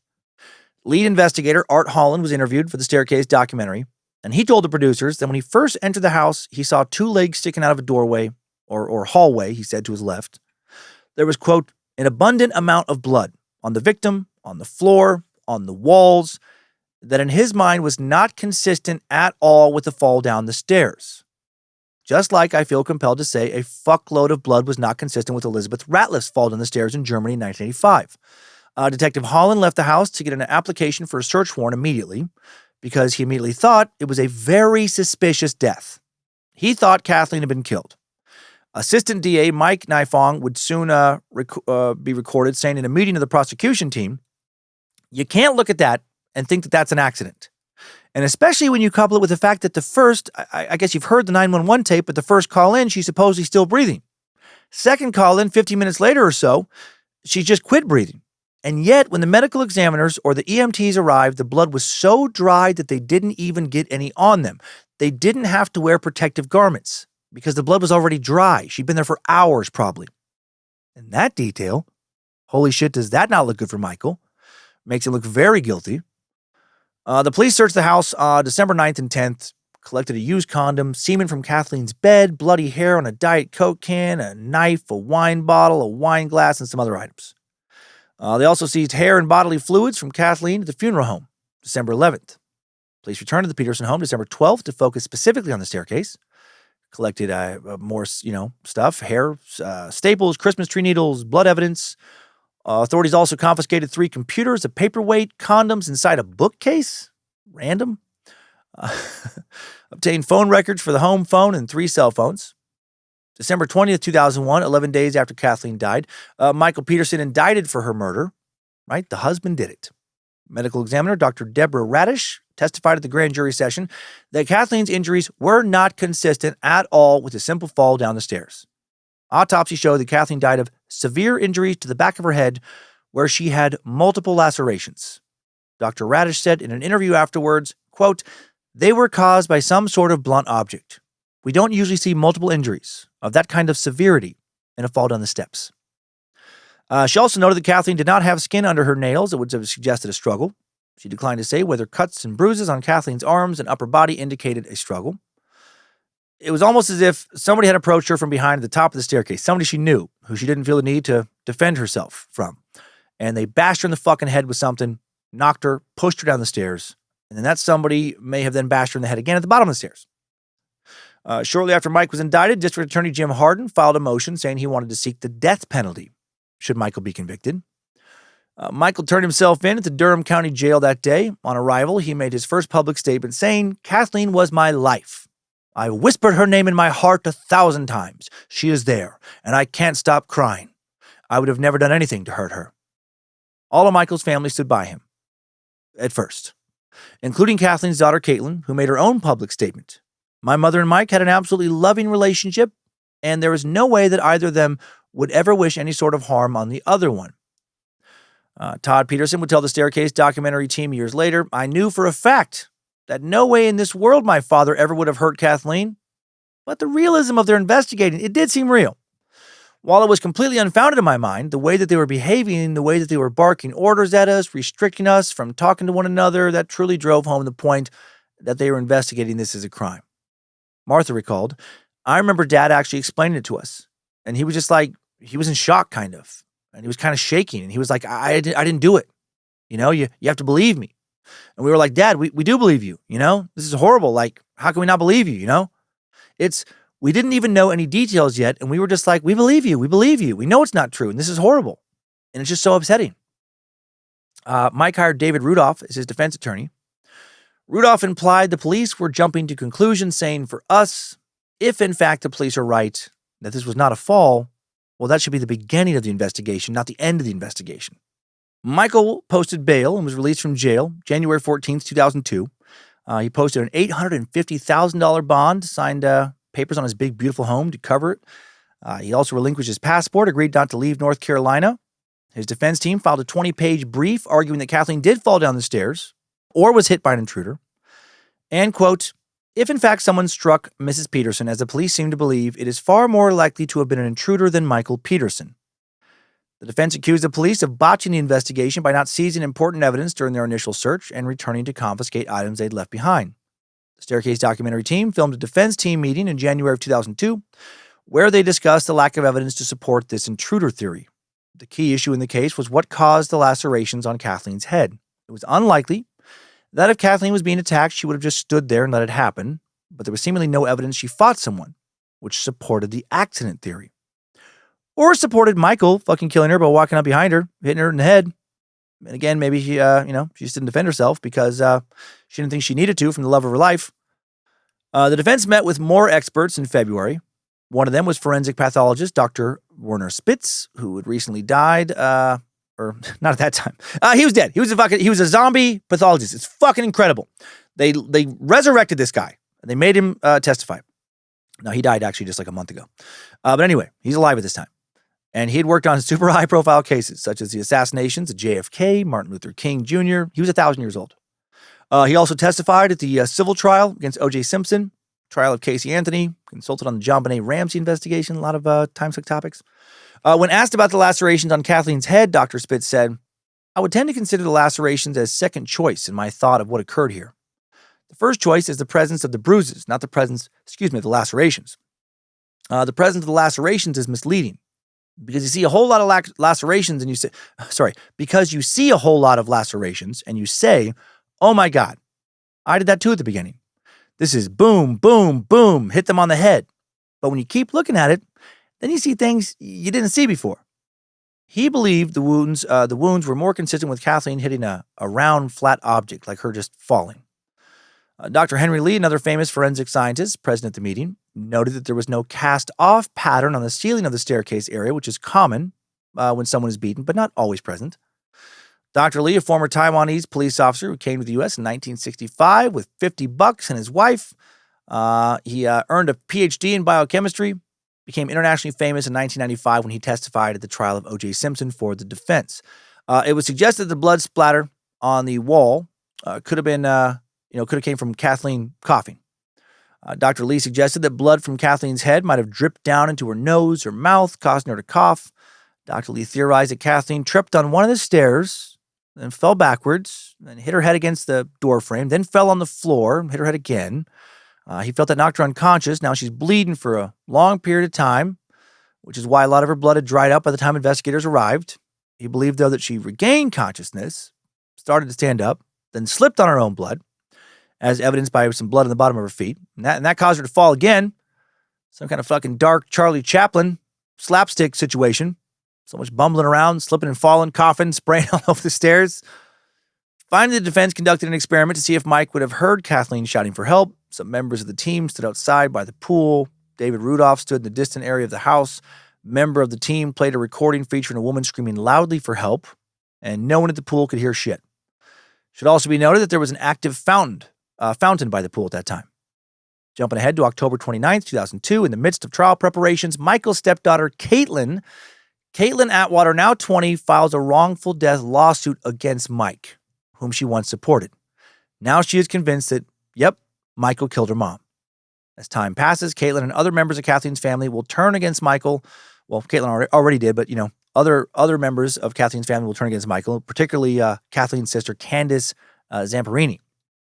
Then 8 months later, in a surprising turn of events, German authorities reopened Elizabeth Ratliff's case in June of 2003 and lied to the similarities to Kathleen's death. 17 years after she died, Elizabeth's body, or what was left of it, is exhumed from her grave in Texas for a new autopsy. The second autopsy is performed by medical examiner Deborah Radish, who we heard from already. Her report stated that Elizabeth died from blunt force trauma to the head, most likely from a homicidal attack. And now German prosecutors confirmed they're working with the U.S. on the investigation. Jury selection for the infamous staircase trial starts May 5th, 2003, lasts 8 weeks. Opening statements began July 1st, 2003. Prosecution led by Jim Hardin and Frida Black. Hardin told the jury that they would hear about a storybook marriage, but appearances can be deceiving. The prosecution accused Michael of beating Kathleen to death with a blow poke from the family home. The motive? Michael, who we've established is bisexual, who we've established as having sex with men outside of his marriage, had just got caught. Kathleen finally discovered evidence on Michael's computer that he was planning to hire a male escort on the day that she died, and a deadly argument ensued. Pathologist Deborah Radish informed the prosecution that because Kathleen did not suffer a skull fracture, the 7 lacerations on the back of her head were most likely caused by a cylindrical object with enough mass to cut skin, but not enough to break bone. Kathleen also had crushed thyroid cartilage, suggesting someone had tried to strangle her with their hands. Manual strangulation. That's huge. Did Michael strangle her to finish her off after he bashed her in the fucking head that knocked her down the stairs? D.A. Harden then presented the jury with a 4-foot-long blowpoke, a hollow brass pipe with the short hook on the end meant to stoke a fire by blowing air into it, which they suggested was a potential murder weapon. This is the weakest part of the case to me. The blowpoke presented by Harden belonged to Kathleen's sister Candace Zapparini, who said she had given a similar one to Kathleen several years prior. The prosecution said the blowpoke from the Peterson household went missing right after she turned up dead. Weird. Harden told the jury that paramedics would testify about vast amounts of blood inside the house, concentrated on the back staircase. Blood was found 6 feet up the staircase walls, which he argued was not fucking normal at all for an accidental fall like Mike claimed. They would also hear from a North Carolina State Bureau of Investigation SBI agent about Michael's bloody shoe print on Kathleen's calf. How did it get there? Perhaps from a life and death struggle. Prosecution also argued that money was a big motive. They argued that Michael had killed Kathleen to gain control of her assets, which included a $1.4 million life insurance payout. Kathleen was director of information services. As I mentioned at Nortel, she made $145,000 a year, but she had recently become at risk of being laid off because the company wasn't doing well. The stock prices are going down at the time of the murder. Nortel having problems. They would actually completely fold and cease to exist about a dozen years later. Kathleen's sister Candace would testify that in mid-2001, she worried about losing her job and complained that finances prevented them from repairing leaky plumbing and some other issues at their very big, very expensive to maintain home. Peterson's also had, and I found this surprising, over $143,000 in credit card debt in late 2001 when Kathleen died. That's a lot of credit card debt. Living way outside their means. And most of this is on Michael, right? Dude hasn't worked a few years at this point. Hasn't sold a book in years either. It's all on Kathleen's shoulders. Sure looked like he was, going to get his book option to be made into a movie for fucking $10,000. That's not enough to keep them from going underwater. But if Kathleen dies and Mike gets that $1.4 million in life insurance and can cash out her stocks as well, all his money problems go away. But if she were to divorce him because she found out he was sucking dick behind her back at the YMCA, well, he's fucked. And in conservative Southern Durham in 2003, right, he's probably also embarrassed. She is. Before it came out during his trial, none of his friends, none of his family knew he was bisexual. He had incentive to want to keep that very quiet. So now if she found out and is going to tell on him, he's the guy who has lied about 2 Purple Hearts, the guy who cheated on his wife with men at the YMCA and elsewhere. He's the guy not making enough money to keep his precious house, which he will lose. And if he doesn't sell another book, he will spend his final years in poverty and obscurity unless he can marry somebody else with money. When Kathleen died, she and Michael were both overdrawing their bank accounts as well. And some of Michael's emails from the previous 2 years revealed that he sought financial help for their kids. For example, April 18th, 2001, he sent an email to Margaret and Martha's paternal uncle. Martha was going to start college at the University of San Francisco. Private college that cost, at the time, $33,000 a year. Michael asked her uncle if he could give $5,000 a semester, and he agreed. November 29th, 2001, Michael wrote to his ex-wife, Patty, asking her to take out a $30,000 home equity loan to pay off some credit card debt incurred by their sons, Clayton and Todd, who owed $1,000 a month on the interest alone. He ended his message with, "It is simply not possible for me to discuss this with Kathleen." Why not? Was she tired of spending money she made from her job to cover Mike and his kids' financial fuck-ups? That's a rumor. However, the defense will counter that the Petersons had enough money, had a $2 million net worth, that they were well off enough to defer $200,000 of Kathleen's annual salary and could have exercised stock options that would have made over $600,000 in profit. But if that's fucking true, then why are they racking up credit card debt at high interest rates? Why are they overdrawing on their bank accounts? Why is Mike sending emails asking for help? That makes no sense. And again, if Kathleen dies, Mike is the beneficiary of her $1.4 million life insurance policy and gets $600,000 in stocks. And I would imagine the deferred salary was going towards some sort of pension, which he will also get. D.A. Harden did not bring up the death of Elizabeth Ratliff in his opening statement because the judge had not yet decided whether or not to allow the information at trial, so he chose to say nothing. Defense attorney David Rudolph starts the defense case playing Mike's 911 call. During his hour and 20-minute opening statement, he explained that the Petersons' marriage, quote, was a love that absolutely everyone who saw them or knew them recognized and envied. He said that Kathleen's death was an accident, a tragic accident. Rudolph played an animation showing an expert's theory that Kathleen fell backwards, lacerated her scalp on the door molding, then fell again, cut her head on the floor molding, passed out for a while, stood up, slipped, cut her head again on a corner of the staircase. Jesus Christ. Again, what the fuck? Like, it's just a slapstick comedy fall? She fell 3 times on the stairs? Seriously? What music did they use to score this animation? Maybe that? or did they go with some Looney Tunes?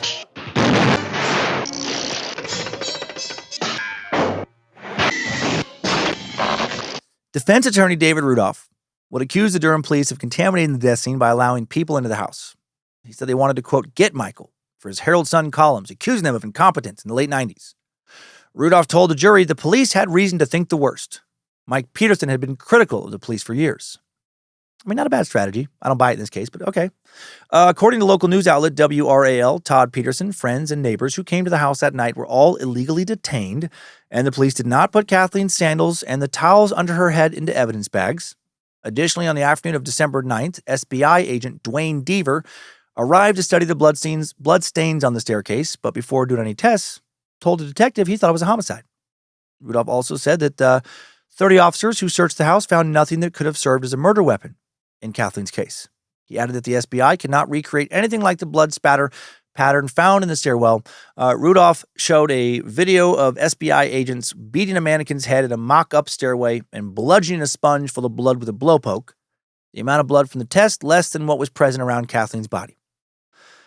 I will say, the prosecution latched on to the missing blowpoke as a possible murder weapon. Not a great call. They will never be able to prove that Mike had used it to hit her with. One of the most ambiguous aspects of this case is not being able to zero in on a credible murder weapon.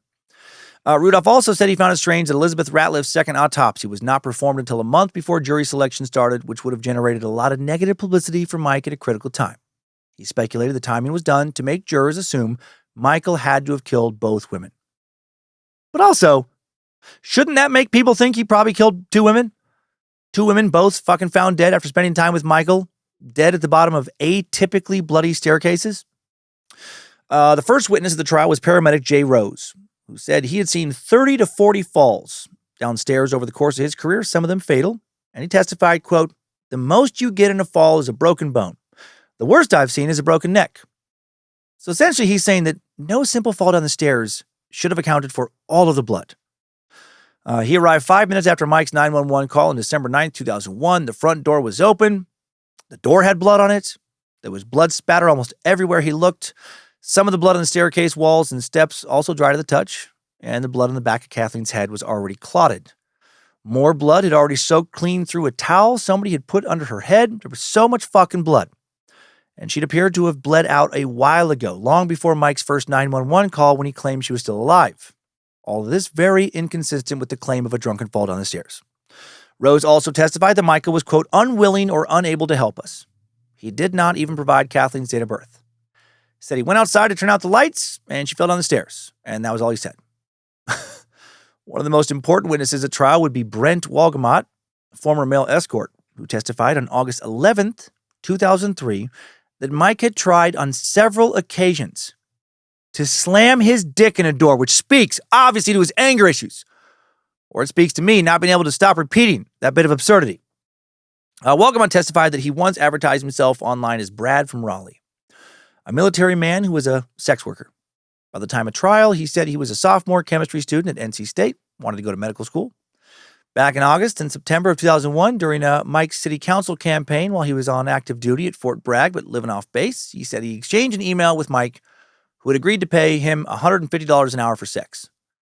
On September 2nd, 2001, Mike wrote, "You're not looking for a relationship, neither am I. We each have lives. I know you deal with professional types who obviously can afford a couple $100 to get off and maybe get degraded a little. Hey, I know a lot of guys like that myself." What other guys is he talking about there? Other dudes from the YMCA steam room, I imagine. Mike invited him to meet on September 5th, 2001 at, quote, his house or another house that he had, but Walgamot stood him up because he was tired. Then 6 days later, the Twin Towers are attacked. Active duty personnel put on high alert. He apologizes to Mike via email that he's not available on September 30th, but he gets no response. A prosecutor said the emails were a link in the events leading up to Kathleen's death. They noted that late on December 8, 2001, Kathleen had asked a colleague at Nortel to email a document to one of Mike's email accounts, and Kathleen might have seen another email between Mike and Wolgamott when she checked his inbox, which then led to a fight. Their goal with Wolgamott's testimony was to show the jury that their marriage not as perfect as it seemed. Just a week earlier, the judge ruled the jury could see and hear evidence about Mike's sexuality and preference for gay pornography. And the jury now viewed a stack of 400 photos and nude dudes taken from Mike's computer hard drive. When Brett Wolgamott was subpoenaed, he went to the defense for help because he did not want to be prosecuted for doing sex work. Wolgamott obtained a grant of immunity from the prosecution in exchange for his testimony. On cross-examination, Wolgamott testified that most of his clients were married men, saying, quote, "Usually they are professionals because my fees were quite high. I saw doctors, attorneys, and one judge." Nearly the entire courtroom began laughing at that, and then Judge Orlando Hudson said, "It's not this judge. Ayo!" Brief moment of levity. Such a serious case.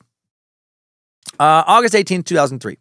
SBI agent Dwayne Deaver, another key witness as the prosecution's blood splatter analysis, or spatter analysis, testified that the blood spatter on the walls of the staircase and the blood on Michael's shorts and sneakers were evidence of not a fall, but a beating. Deaver told the jury a forceful impact occurred on step number 16. It was an impact on the surface, and the back of the head of the victim came in contact forcibly. It is consistent with something more forceful than a fall. Earlier, the court heard from SBI agent John Bendur, who testified he examined Mike's khaki shorts, which were covered with blood in the front, and he'd also found 8 tiny drops of blood spattered on the inside of the right leg and on the back. How would that blood get there if Mike was not with Kathleen when she died? The prosecution argued that if Mike simply found Kathleen after she had fallen, that blood would not have turned up where it did, looking like it did. Deaver then also explained the experiments he conducted to try and replicate the crime scene. He said Kathleen was hit at least 3 times on the back of the head with an object, and the back of her head also hit 2 wooden stairs. Based on the blood spatter on Mike's shorts and shoes, the wearer was standing directly over Kathleen while she was being killed. Deaver held one of Mike's Converse sneakers in front of him while he spoke, saying, "The source of blood at the time of impact was above the shoes. I can't say how high it was. I can say it was above the shoe." Deaver testified that Detective Art Holland presented a blow poke to him, asked if an instrument like that could produce the stains found on step number 15, a similar blood stain, also found near Kathleen's left leg, and Deaver pressed the hooked end into a bloody paper towel, pressed that against a poster board, and determined that, yeah, it could have left such marks. While processing the crime scene on December 9, 2001, Deaver searched for such a tool, but found no fireplace tools in the sitting room near the kitchen. But when he returned June 27, 2002, to do more investigation, a fireplace set now was there. Others will testify that a fireplace set had been there before Kathleen's murder. It appeared somebody had hidden it right around the time she died, which again, suspicious. Deaver asked if he had a theory as to what happened to Kathleen, and he testified that he believed an attacker had stood outside the stairwell, hit Kathleen on the head. Then once she was face down on the stairs, when she'd fallen after the blow, she's hit 2 more times. Then he said that somebody started to clean up the crime scene because there should have been bloodstains on step number 17, in my opinion. The blood has been purposely removed after the victim came to rest on step number 18. Deaver also said somebody was trying to destroy or change bloodstains on the front of these shorts, but they were still a textbook case of blood spatter from a beating. August 22nd, 2003. The judge rules that evidence about Elizabeth Ratliff's death is admissible now at trial. And that, of course, is not going to bode well for the defense. Her second autopsy, performed April 16, 2003 by the State Medical Examiner's Office. Now that somebody is actually paying attention, her cause of death definitively determined again to be homicidal assault, not an accident, right? As I mentioned, very telling of both Elizabeth, Kathleen, deep laceration to the back of their heads. What are the fucking odds? What are the odds of Michael Peterson would be the last person to see 2 different women alive, 2 different women whose deaths would benefit him financially more than anyone else, 2 different women who died falling down a set of stairs, 2 different women who had deep lacerations on the backs of their heads that pointed not to an accidental fall, but to a murder. How is anyone supposed to think he did nothing shady? That he's not guilty of hurting them? Whether he is guilty or not, he sure fucking looks guilty. Feels like the odds of him not murdering at least one of these women is about 1 billion to 1. Dr. Deborah Radish wrote of Elizabeth Ratliff's wounds, and I mentioned this earlier, I know, but here's more detail. They are indicative of multiple blunt force impacts, either from blows to the head caused by a blunt object or by the head being forcibly struck against a hard surface. It is further my opinion that these injuries are incurred while Mrs. Ratliff was alive and are of sufficient severity to have caused her death. Dr. Radish also wrote the intracranial hemorrhages noted at the first autopsy were primarily the result of blunt trauma rather than underlying natural disease process. Defense attorney David Rudolph then questioned the inflammatory language used by neuropathologist Dr. Aaron Gleckman, who wrote in the report that Elizabeth's death was, quote, clearly from a homicidal assault. Rudolph noted that half of Elizabeth's brain had been missing, making it difficult to reach that conclusion. But also, David Rudolph, not a neuropathologist. Rudolph also addressed the notion that Mike was the last person to see Elizabeth alive, saying there is an assumption that Mike Peterson was the last person to see Elizabeth Ratliff alive, but there isn't a scintilla of evidence in the file that establishes that. However, German police, one of the reports states clearly that Elizabeth spent the evening before her death, November 24th, 1985, with Mike and Patty before she went home. And then there's the neighbor, Corinne Ham, who claimed she saw Mike run out of the house hours later, right around or exactly around the time that Liz died, which I mentioned earlier, clearly does not look good. Then on September 15th, 2003, forensic expert Dr. Henry Lee testified for the defense that the blood spatter at Kathleen's scene was consistent with a fall, not a beating. He seems to be in the minority there amongst experts in that assessment. Dr. Lee was retired by the time of Peterson's trial. Normally he worked for prosecutors, but he did defense cases for $500 an hour, and the defense had already paid him about $27,000 by this point. Well, he demonstrated to the jury how liquid changes shape depending on the angle of impact. One experiment of his involved spitting out a mouthful of ketchup into a poster board or onto one. The blood and hair at the scene suggested Kathleen fell against the vertical crown molding of the staircase.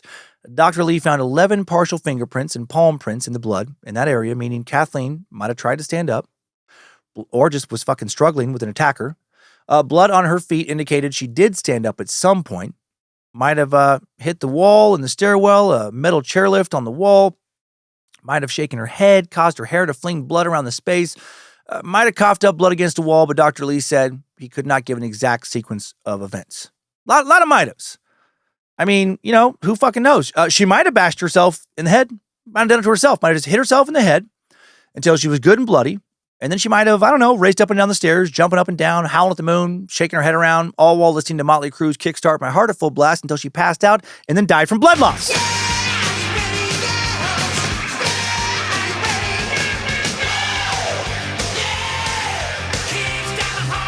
I mean, it might have happened.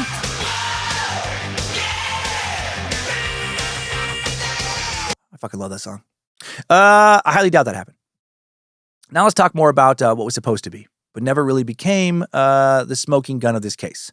Fucking blowpoke.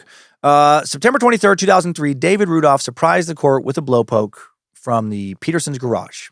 The one prosecutors alleged had been missing throughout the course of the investigation. It was allegedly discovered by Mike's son Clayton over the weekend. This was supposedly the blowpoke gifted to the couple by Candace Zamperini several years earlier, or at least it was presented as such. As reported by the News and Observer, it was covered in dead bugs and spider webs, indicating it had been unused for quite some time. David Rudolph asked Detective Art Holland, "Did you just assume it was gone?" And Holland responded, "Gone or put up somewhere." According to the News and Observer's coverage of the trial, Tuesday's unveiling did more than produce another piece of evidence. Rudolph put in boldface for the jury his overarching theme in arguing for Mike Peterson's acquittal of first-degree murder. Peterson's tough newspaper column so annoyed Durham County's political infrastructure that when the love of his life took a terrible fall on the back staircase of their home, authorities seized the moment. But did it prove that, or did it mostly point to the possible murder weapon being hidden? Also, now it's been nearly 2 years since Kathleen died, which is more than enough time for cobwebs and dust. Dust can start forming on an object in a mere 48 hours. Cobwebs, they can be made by a spider in 1 hour. A lot of fucking bugs die, in less than a year's time.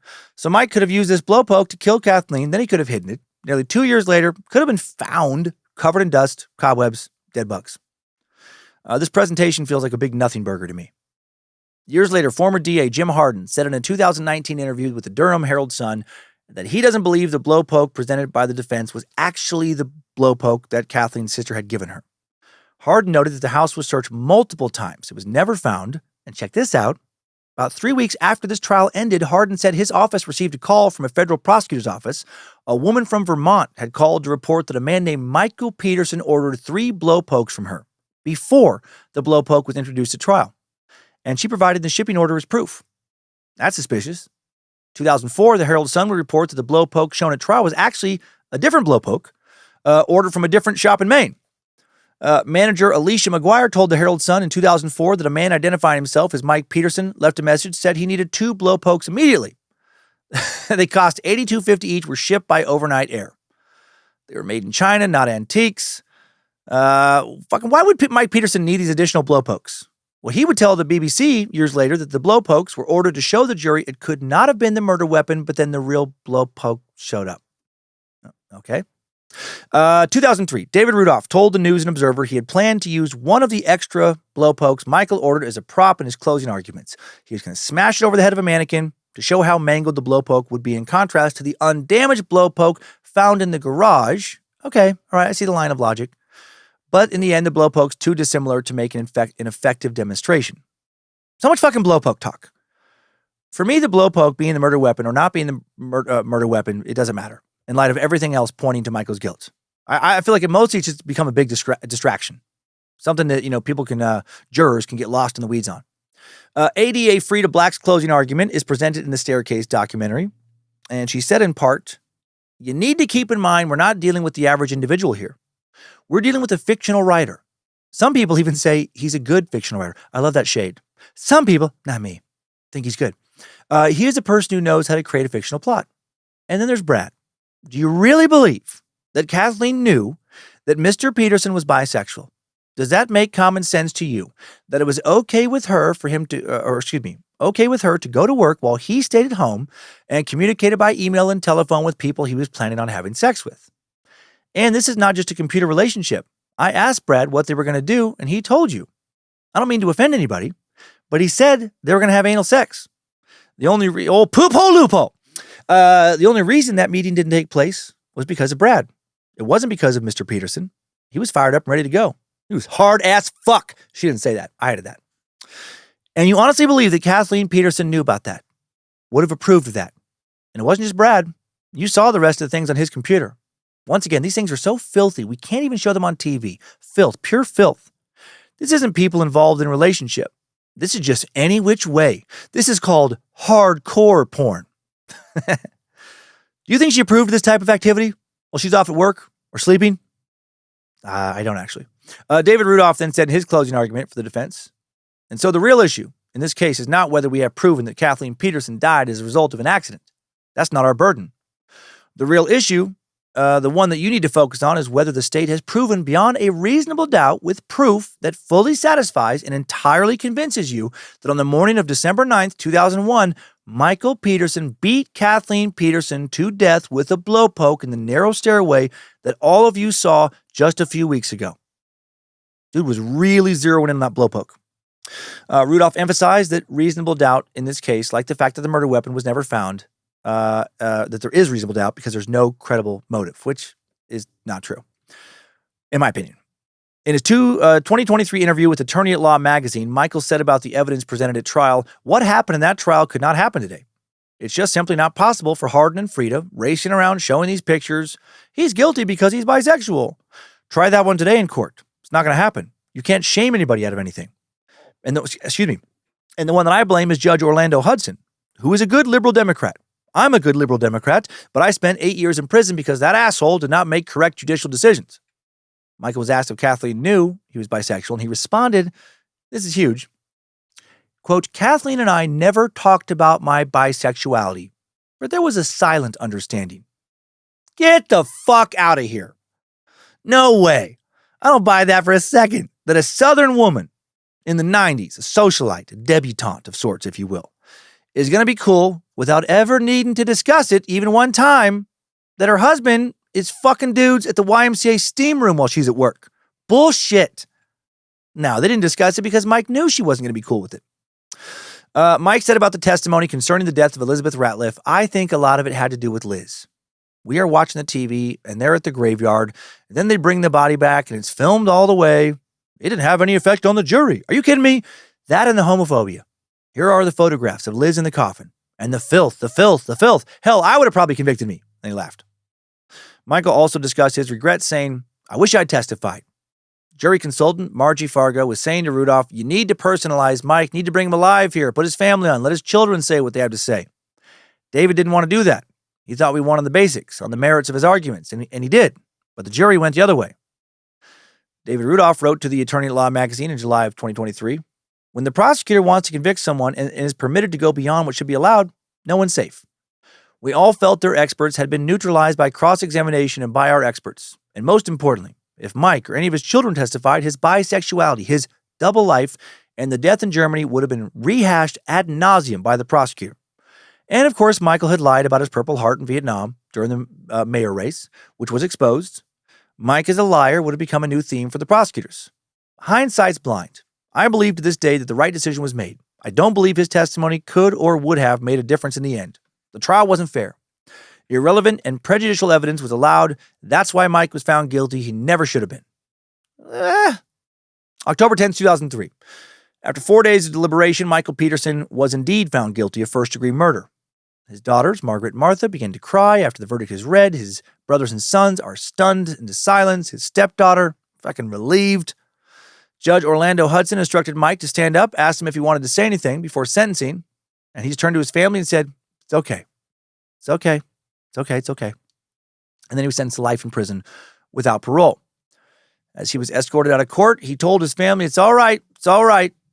And now Mike and his team will spend years appealing his case. Jumping ahead 5 years now. January 28th, 2008, Kathleen's daughter, Caitlin Atwater, is awarded a $25 million judgment in a wrongful death suit against Michael.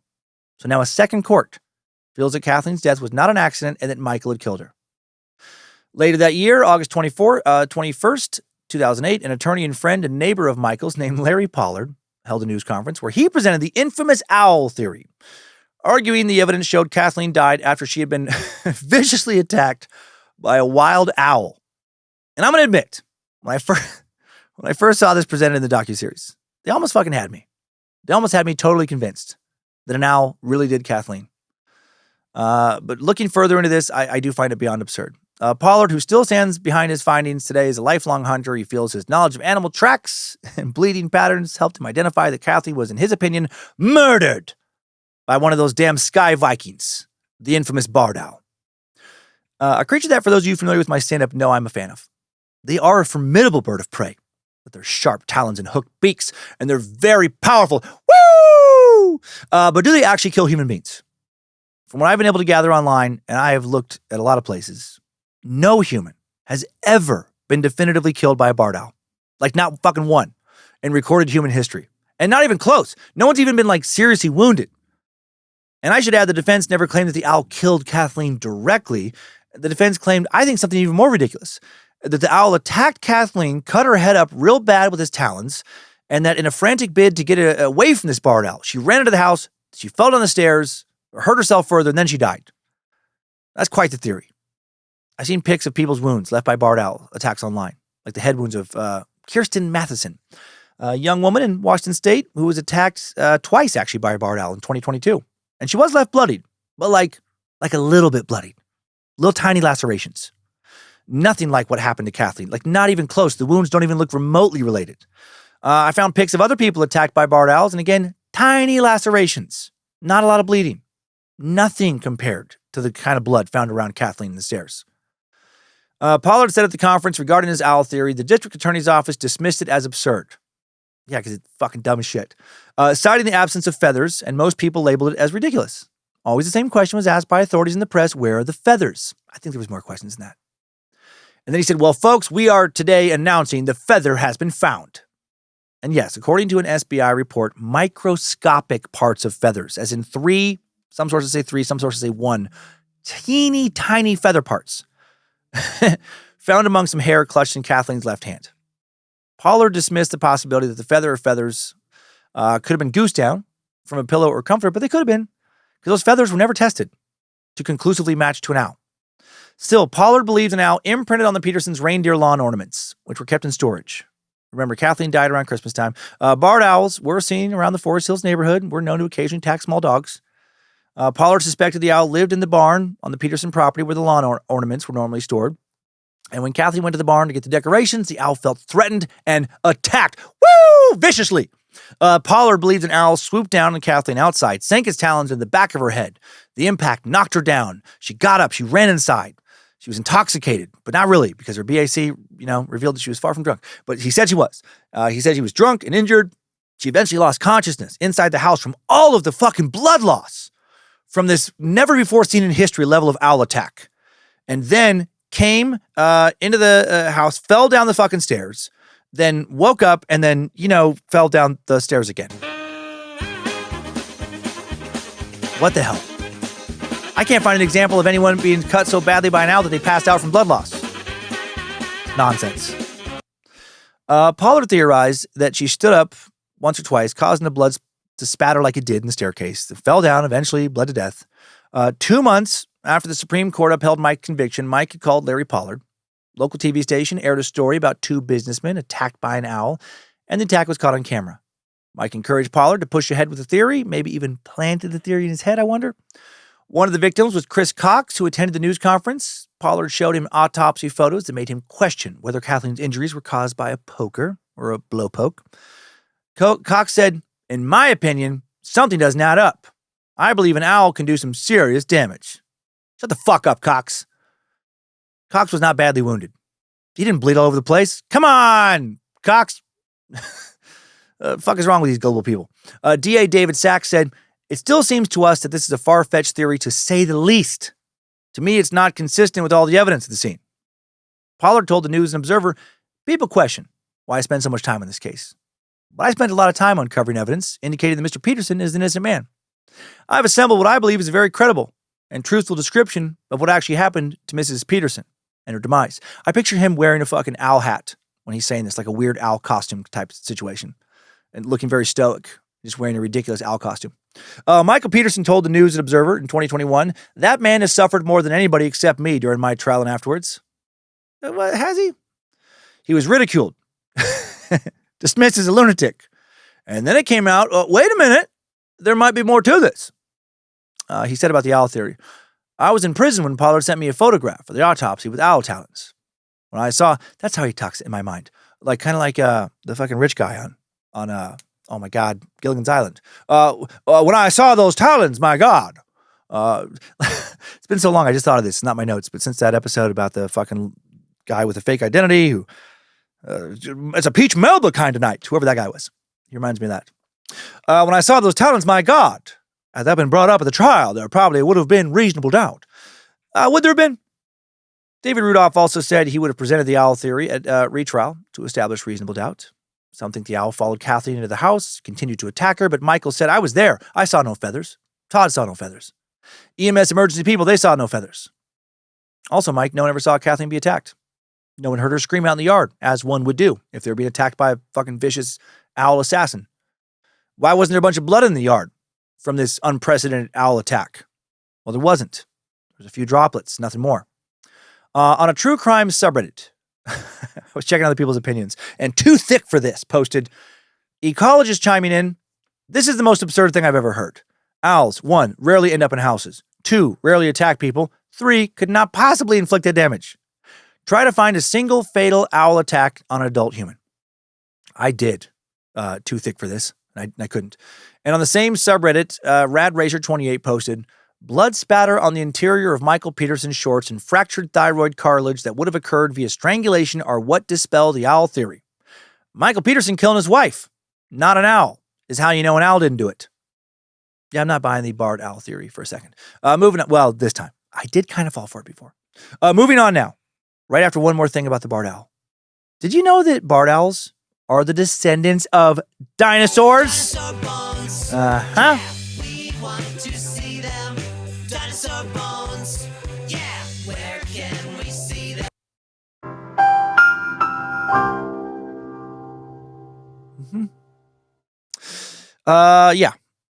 Moving on for real now. After nearly 8 years in prison, the defense finally filed a successful appeal. December 14th, 2011, Michael Peterson was granted a new trial because of misconduct by former SBI agent Dwayne Deaver, who gave testimony about blood spatter at the crime scene. He fucked up. Damn it, Dwayne! Judge Orlando Hudson ruled that Deaver had misled him in the jury trial. The decision was made at the end of a multi-day hearing about the Peterson murder trial. At the time of the trial, Deaver was an 18-year veteran of the SBI. Then in 2010, the NNO released a series of like a report about a series of problems with the state agency, and reporters wrote that Deaver was, quote, the SBI's go-to man on blood stain pattern analysis. By that time, Deaver had been the principal training officer for 22 years, even written a training program and policy and procedure manual for blood spatter analysis. However, per the NNO, Deaver had a degree in zoology from NC State, had completed just 2 courses in bloodstain analysis. He was also never a member of any professional bloodstain analysis organization. And that lack of formal education in blood spatter analysis was seen as very problematic because jurors in the case viewed Deaver's testimony as essential to their deliberations, particularly his opinion that a bloodstain on the crotch of Mike Shorts could only have gotten there during an assault. Old Dwayne is fired from the SBI in 2011 after his work is now questioned in several cases. Both Deaver and the SBI came under fire in 2010 when a man named Greg Taylor was exonerated after spending 17 years of his life in prison. In 1993, Taylor had been convicted of murdering a woman in Raleigh. His SUV was found near the crime scene. At his trial, Deaver testified that Taylor's SUV gave chemical indications for the presence of blood, and Taylor was sentenced to life in prison. But when the SBI was investigated, it was discovered that Deaver, quote, withheld results of more sophisticated blood tests that yielded negative results for the presence of blood on that SUV. So fucking Dwayne, you piece of shit. An independent audit of the SBI's serology unit called into question the lab's work in 229 criminal cases, including 5 cases classified as the most troubling, and Deaver worked all 5 of those most troubling cases. And strangely, all 5 of those cases involved a guy getting his dick slammed in the door and severed off. I have no idea what those cases involved. Greg Taylor was exonerated in February 2010, making him the first person to be exonerated through the North Carolina Innocence Inquiry Commission, a state agency that reviews cases of potential wrongful convictions. Deaver was then fired because of his record of withholding evidence and a barrage of controversial cases in critical media reports. This, of course, led to questions about his work in the Peterson case. The NNO reported in December of 2011 that according to SBI records, Deaver misrepresented agency policy, exaggerated his training and experience under oath when he was certified as an expert witness in the Michael Peterson trial. Mike's defense team challenged the conviction, arguing that Deaver lied under oath at trial. In a motion for appropriate relief filed February 15, 2011, which led to the hearing, David Rudolph wrote, Deaver's had a long-standing pattern and practice of fabricating inculpatory evidence, concealing exculpatory evidence, tailoring his testimony to whatever the prosecutor wanted or needed him to say, and committing perjury in order to advance his primary goal, to secure the conviction of the person on trial. Deaver, fucking ding-dong. At the December hearing, David Rudolph played clips of Deaver testifying at trial, contradicting his statements with testimony from other SBI agents, experts, and the SBI's files. He claimed he had worked 500 bloodstain cases, roughly, written about 200 reports, testified, 60 cases. But then SBI Assistant Director Eric Hooks, head of internal investigations, told the court, no, you'd only written 47 reports in your entire career. Deaver also claimed at trial that he was trained by SBI agent David Spittle, a blood stain analyst. But when interviewed for the internal investigation, Spittle said he could not recall training or mentoring Deaver at all. Dwayne, you're a fucking idiot. Experts also said Deaver's blood spatter experiments were unscientific and designed to produce answers that he wanted. Judge Orlando Hudson said in his decision, is a new trial required because of due process violations and the perjured testimony? The answer is yes. Hudson worried Deaver had given false testimony. Another win for the defense was the fact that prosecutors would not be able to introduce evidence from Mike's computer now, which showed he had contact with numerous male escorts. Court of Appeals ruled back in 2006 that the Judge Hudson shouldn't have allowed that evidence at trial in the first place. Dwayne Deaver attempted to get his job back by appealing his firing, but in 2014, an administrative judge found that the allegations against him were just cause for dismissal. Fuck you, Dwayne. Hope you're washing dishes these days in the back of a TGI Friday somewhere and living out of a fucking Honda Civic, you dipshit. Mike Peterson was now a free man, finally able to spend time with his family, although he was still under house arrest pending a retrial. He was released on December 16, 2011 on $300,000 bail, required to wear an ankle monitor. He did an interview with the News and Observer that month, and he denied killing his wife. Of course. He said, of course not. No, absolutely not. I love Kathleen. I still love Kathleen. Said he regretted not getting on the stand at his trial to dispute statements about him, his marriage, and Kathleen, saying sometimes Kathleen was trashed. They made her out to be this poor, pitiful person. I wish I had said some things in defense of Kathleen. He's a great guy. During his time in prison, Mike had taught classes for inmates trying to earn their GEDs. He revealed he wrote almost every day of his incarceration, saying about prison life, about the stories, the injustices, That is a completely broken system, the North Carolina prison system. It would take over 5 years for there to be a resolution in the staircase retrial. In February of 2017, Mike and his defense were able to avoid trial by reaching a plea agreement with the prosecution. The state wanted to avoid another expensive trial. On February 22nd, 2017, Mike did an interview with Associated Press reporter Martha Wagner ahead of the hearing. She asked why he would take a plea deal if he was innocent. And Mike answered, Deaver's gone, but that atmosphere, that culture of doing anything possible to convict someone is still there. We now know that the police and district attorneys will do anything to convict a person. And once they've done that, they're never going to back up. David Rudolph then chimed in, revealed the defense team discovered a note from former ADA Frida Black to medical examiner Deborah Radish. Radish had told Black she did not initially believe blunt force trauma was Kathleen's cause of death, but she had to put it down because Chief Medical Examiner John Butts told her to. That is bad. The defense also found a fax from Candace Zamperini to the medical examiner, thanking her for explaining why Michael was guilty. Okay, all right. Bottom line for Michael is he could not trust the system again. He expressed his belief that if it hadn't been for Greg Taylor's case, he would still be in prison. And yeah, and that's some shitty stuff there for sure. February 24, 2017, Michael Peterson, now 72, enters an Alford plea to a reduced charge of manslaughter. Alford plea allows the defendant to maintain their innocence while also acknowledging that the prosecutors have enough evidence to convict them at trial. As he walked into court that day, he told journalists he was feeling good. He was given the opportunity to speak at the hearing, but chose not to. He was sentenced to a maximum of 86 months in prison, but he'd already served 98 months, and he was given credit for that. So he was free to go at the conclusion of the hearing. The Staircase documentary team spoke to Judge Orlando Hudson to get his thoughts about the original trial, and he said, I thought the jury got the case fairly, which meant that they got the evidence that both parties wanted them to have. Over the years, though, you can see how time and more examination of evidence that did come in, how maybe it wasn't without prejudice. And so if you get a chance to do it over again, there were things that I would have changed. You know, I think over time, the introduction of the death in Germany was very prejudicial to the defendant. I thought that all the homosexual evidence, however it was used, would have been unduly prejudicial to the defense and probably should have not come into evidence. I disagree, right? The homosexual affairs. I don't think it's about homosexuality. I think it's about cheating. Cheating on a woman who left her first husband because he had an affair. And that speaks to a possible motive. Because if Kathleen had found out what Michael was doing, every fucking one of her good friends and family members who were questioned said she would have left him. And if she would have left him around the time she had died, he would have in all likelihood been fucking ruined financially. But if she were to die in an accident and he were to get that 7-figure life insurance payout and her stock options that pushed the total to $2 million, well, now he's set for life. So I think it does matter. And I think him being the last known person to see 2 different women who fell down a staircase covered in their blood, 2 different women whose deaths he stood to financially gain from, I think that matters because what are the fucking odds, as I've said so many times, of him having nothing to do with either death? What are the odds he just happened to be there when these 2 women died in very identical or nearly identical, very rare, very weird ways? Come on, that motherfucker, this proven storyteller, he did it. I know the trial was not perfect, but I think he got away with 2 murders.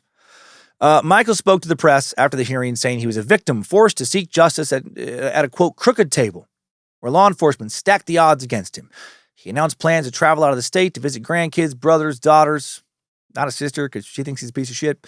Durham DA Roger Eccles said in a prepared statement, it's always been and remains today the state's position that Michael Peterson is responsible for the death of Kathleen Peterson. Prosecutors decided to enter into this plea agreement after conducting an extensive review of the physical and testimonial evidence. It is clear that some evidence that was admitted during the 2003 trial may no longer be available or deemed admissible at a second trial. This decision was made after careful consideration and in consultation with the family of Kathleen Peterson. It is my sincere hope that the final disposition of this case provides a measure of justice as they continue to honor Kathleen's memory. Kathleen's sister, Candace Zamperini, she said at the plea hearing, the words Alford plea, they're meaningless. Alford Schmalford means nothing. It means guilty. It means nothing. It means guilt. You're pleading to voluntary manslaughter. You will be treated as guilty for murdering my sister Kathleen, and you will be a convicted felon forever.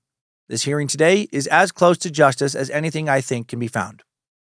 After the plea hearing, Caitlin Atwater's lawyer, Jay Trahey, filed a complaint keeping the $25 million wrongful death judgment against Mike. With interest accumulated since 2008, he now owed her another $30 million. Jesus Christ. Peterson had claimed for years that he didn't have the money to pay Caitlin. But if Mike were to publish another book, which he later did, Behind the Staircase was published in 2019, and Beyond the Staircase, published in 2020, they're supposed to get some money. Or she is. Not sure if she's gotten any of that money. She did get half her mom's life insurance policy, and her biological dad got the other half. Michael never got a cent. Part of the reason he lost his precious house. Not sure how much he paid for the home initially, but he listed it in 2003 for $1.175 million. Then the price was reduced substantially months later to $975,000. Ooh, then it sold months later for $640,000. About half of asking. Damn. Probably not enough to cover what he still owed on the mortgage. I don't know. Mike Peterson's ex-wife, Patty, would then die of a heart attack July 8th, 2021, at the age of 78. Patty and Mike lived together yet again for 2 years before her death. Clayton Peterson told the News and Observer they were companions, they took care of one another. And maybe Mike needed a cheap place to stay. And there's some other stuff that's going to come up here before this suck is over. Former attorney David Rudolph revealed Mike was living in a ground floor apartment with no stairs, which was an important accommodation request for him. Yeah, I bet he didn't want to live near another staircase. Too tempting. Might push a third woman down it. Michael Peterson turned 80 years old in 2023. He provided his thoughts and reflections on the trial 20 years later. He said about the sensational aspects of the case, you have these three key ingredients: sex, money, and murder. When is this fucking thing going to end? It goes on and on and on. He was asked if he wanted retribution. He said, anger doesn't do you any good. It's wasted. One of the first things I learned in prison was, don't let anyone get in your mind. If they get in your mind, they own you. Second thing I learned in prison was, careful with your dick. Don't get it fucking slammed in your cell door. No. He said, there's no point in holding grudges. Who does that harm? I told myself, this is a shit hand you've been dealt. You're in prison. Okay, you're not getting out. That's all there is to it. What are you going to do now? Well, I think I'll just go on with my life. I'm not going to beat my head against the wall. I'm not going to scream. Who gives a shit? It's not going to change, so you do the best you can. He also spoke about his feelings on the Alford plea, saying, all of us, the family, were talking on the sofa. Clayton said, it's a crooked table. Don't do it. Would I be acquitted? Yeah. And if I'm acquitted, what does that mean? Oh, that means you're free. Well, I'm free as it is right now. Hell, I might be convicted and go back to prison. I doubt it, but is that something you really want to risk? I was 74. Did I want to put the kids through that again? It was just horrifying. Mike explained that he was doing well financially before he went to prison, but now because of Caitlin Atwater's wrongful death suit, any money he would make would go directly to her. And Michael said about his 2020 novel, Behind the Staircase, Grand Central Publishing bought that one for a fair amount of money, but I had to turn it down because I know that if I do get the money, I'm going to have to give it to Caitlin. God damn it, that's not going to happen. It was kind of like a dick move, right? Your book still gets out there. Why not give some money to Kathleen's daughter if you loved her so much? Mike added, I don't need anything. It would be nice to sell the books, but I have enough money. I have my Marine retirement and my Social Security. I can live comfortably. It's okay. I'm not rich, God knows, by any means. Older you get, what do you need? What are you going to take with you? Nothing. So what's the point? I'll be 80 years old in 2 or 3 months. What do I really care when you get down to it? My time is so limited, I'm going to concentrate on the things that I can do, like writing or being with the people I love. Just last month, April of 2025, Michael was interviewed for letstalkdurham.com, website that describes itself as an independent, slightly satirical stream of interviews with artists, entertainers, and culture changers in North Carolina and around the world. They say we commission local artists to illustrate and photograph for us, thus directly contributing to the local community, especially its artists. And Michael was asked, we noticed many important women in your life have died. What's your stance on that? Is it some kind of curse? Mike said, does lightning strike the same place twice? Turns out it does. And then, and I love this so much, they asked him, a few years ago, Ivana Trump fell down a staircase and died. Were you there? He just simply said, no. Let's get out of here. Good job, soldier. You made it back. Barely.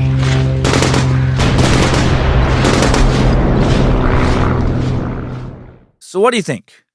Do you think that Michael killed Kathleen? Do you think it was fair to allow evidence of his infidelity and bisexuality to be introduced into the trial? Do you think it was fair to allow the circumstances of the suspicious death of Elizabeth Ratliff in Germany to be introduced into the trial? Do you think a fucking barred owl sent Kathleen running to her weird slapstick series of falls on the stairs death? Do you think the fact that Michael Peterson was the last person seen with 2 women who died suspiciously on a bloody stairwell, death's corners felt were the result of them being bashed on the head? deaths he financially benefited from should have been enough, combined with a bit more of circumstantial evidence, to convict Michael Peterson and Kathleen's murder, even if the murder weapon was never definitively, beyond a shadow of a doubt, identified. I think Michael's sexuality and infidelity, again, speak to motive. I think the case of Elizabeth Ratliff speaks to a troubling pattern, and I know I would have voted guilty if I were on that jury. He proved he had no problem telling a troubling lie, holding on to that lie for a long, long time, if he socially benefited from it with his Purple Heart bullshit. He was also living a secret life for who knows how long. He proved he has a moral compass that's not exactly rock solid when he not only stole money, a lot of money, from a friend of the family when he was 39 years old, no less, one of his kids' godmothers, and then tried to get a young woman to take the fall for that. He was connected to two different women who both took falls down the stairs that he tried to write off as accidents, even though fucking no one fills a stairwell with that much blood from a fall. The 911 call claiming Kathleen was still alive when all the dried blood spoke to her being dead for hours, that's very concerning. The financial problems combined with the $2 million haul from a life insurance payout plus stock options if she dies is concerning. And I didn't even talk about his temper. He was known to get heated, to get real worked up, have loud name-calling fights with both his first and second wives, to be controlling when it came to women. And that's in front of people. Could he in private have taken things even further? I think he could. I think he did. I think he snapped. I think Elizabeth Ratliff was going to, probably cut him out of her will. Or, tell people that they were having an affair. I think Kathleen Peterson was going to leave him over his infidelity. I think he lost his shit, killed them both in a heat of the moment crime, then calmed down, tried to cover his tracks, make it look like an accident. And finally, before we head to the takeaways, I do think you should be careful around doors. Just because I was joking, that doesn't mean you couldn't slam your dick in a door, or that someone else with a dick, could get their dick slammed in the door. So hard, gets severed clean off. So be careful around doors, you guys. Timesuck Top 5 Takeaways. Number 1, Mike and Kathleen Peterson were a well-to-do couple who lived in a historic mansion in Durham, North Carolina. Kathleen was a corporate executive, very successful one. Mike, a successful author. The two had a blended family with children from both their first marriages. Everybody who knew them said they were happy and rarely argued, but prosecutors argued that Kathleen was completely unaware Mike was having affairs with men. So they didn't have the marriage people thought, and they were having serious money problems. Number 2, the prosecution presented evidence against Mike that was later ruled prejudicial and improper. They showed the jury hardcore pornographic images found on his computer, subpoenaed a male escort who communicated with Mike in the late summer of 2001 in an effort to prove their case to the jury. In 2006, North Carolina Court of Appeals ruled the judge should not have allowed that evidence at trial. Number 3, the prosecution also allowed to present evidence of an earlier suspicious death. Back in November of 1985, when Mike and his family were living in Germany, one of the many times they were there, their close friend, Elizabeth Ratliff, suffered an intracranial hemorrhage and fell to her death on the stairs. Her death, considered natural initially, till Mike is charged with murder many years later, and German authorities reopened the case in light of similarities to Kathleen Peterson's death and the fact that he was believed to have been the last one to see Elizabeth alive, and now a coroner rules that Elizabeth was murdered. Still, Mike never charged in Elizabeth's death. Number 4, Mike Peterson granted a retrial in December of 2011 after the court determined an expert witness, fucking Dwayne, misled the judge and jury at the 2003 trial. Mike Peterson chose to end his legal battle by taking an Alford plea, which allowed him to maintain his innocence while acknowledging the prosecution had enough evidence to convict him if he were to go to trial. Mike felt he could no longer put his faith in the criminal justice system, and he wanted his freedom even if he remained a convicted felon. Also, he probably didn't want to be tried again because, you fucking murdered his wife. Number 5, new info. I was just about to have this additional info be Mike Peterson's prison romance. Let me share some of those details, then I'll share what my real number 5 is. So I snuck another one in here. From 2004 all the way to 2017, Mike Peterson was in a relationship with Sophie Brunet, an acclaimed French filmmaker who edited the Staircase documentary.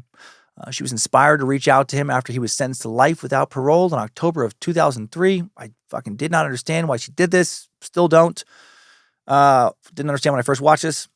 She wrote to Vanity Fair, "I never wanted to write to him before that. The sentence was shocking to me. In France, there isn't anything like life without parole." Well, there fucking should be. Not to mention the death penalty.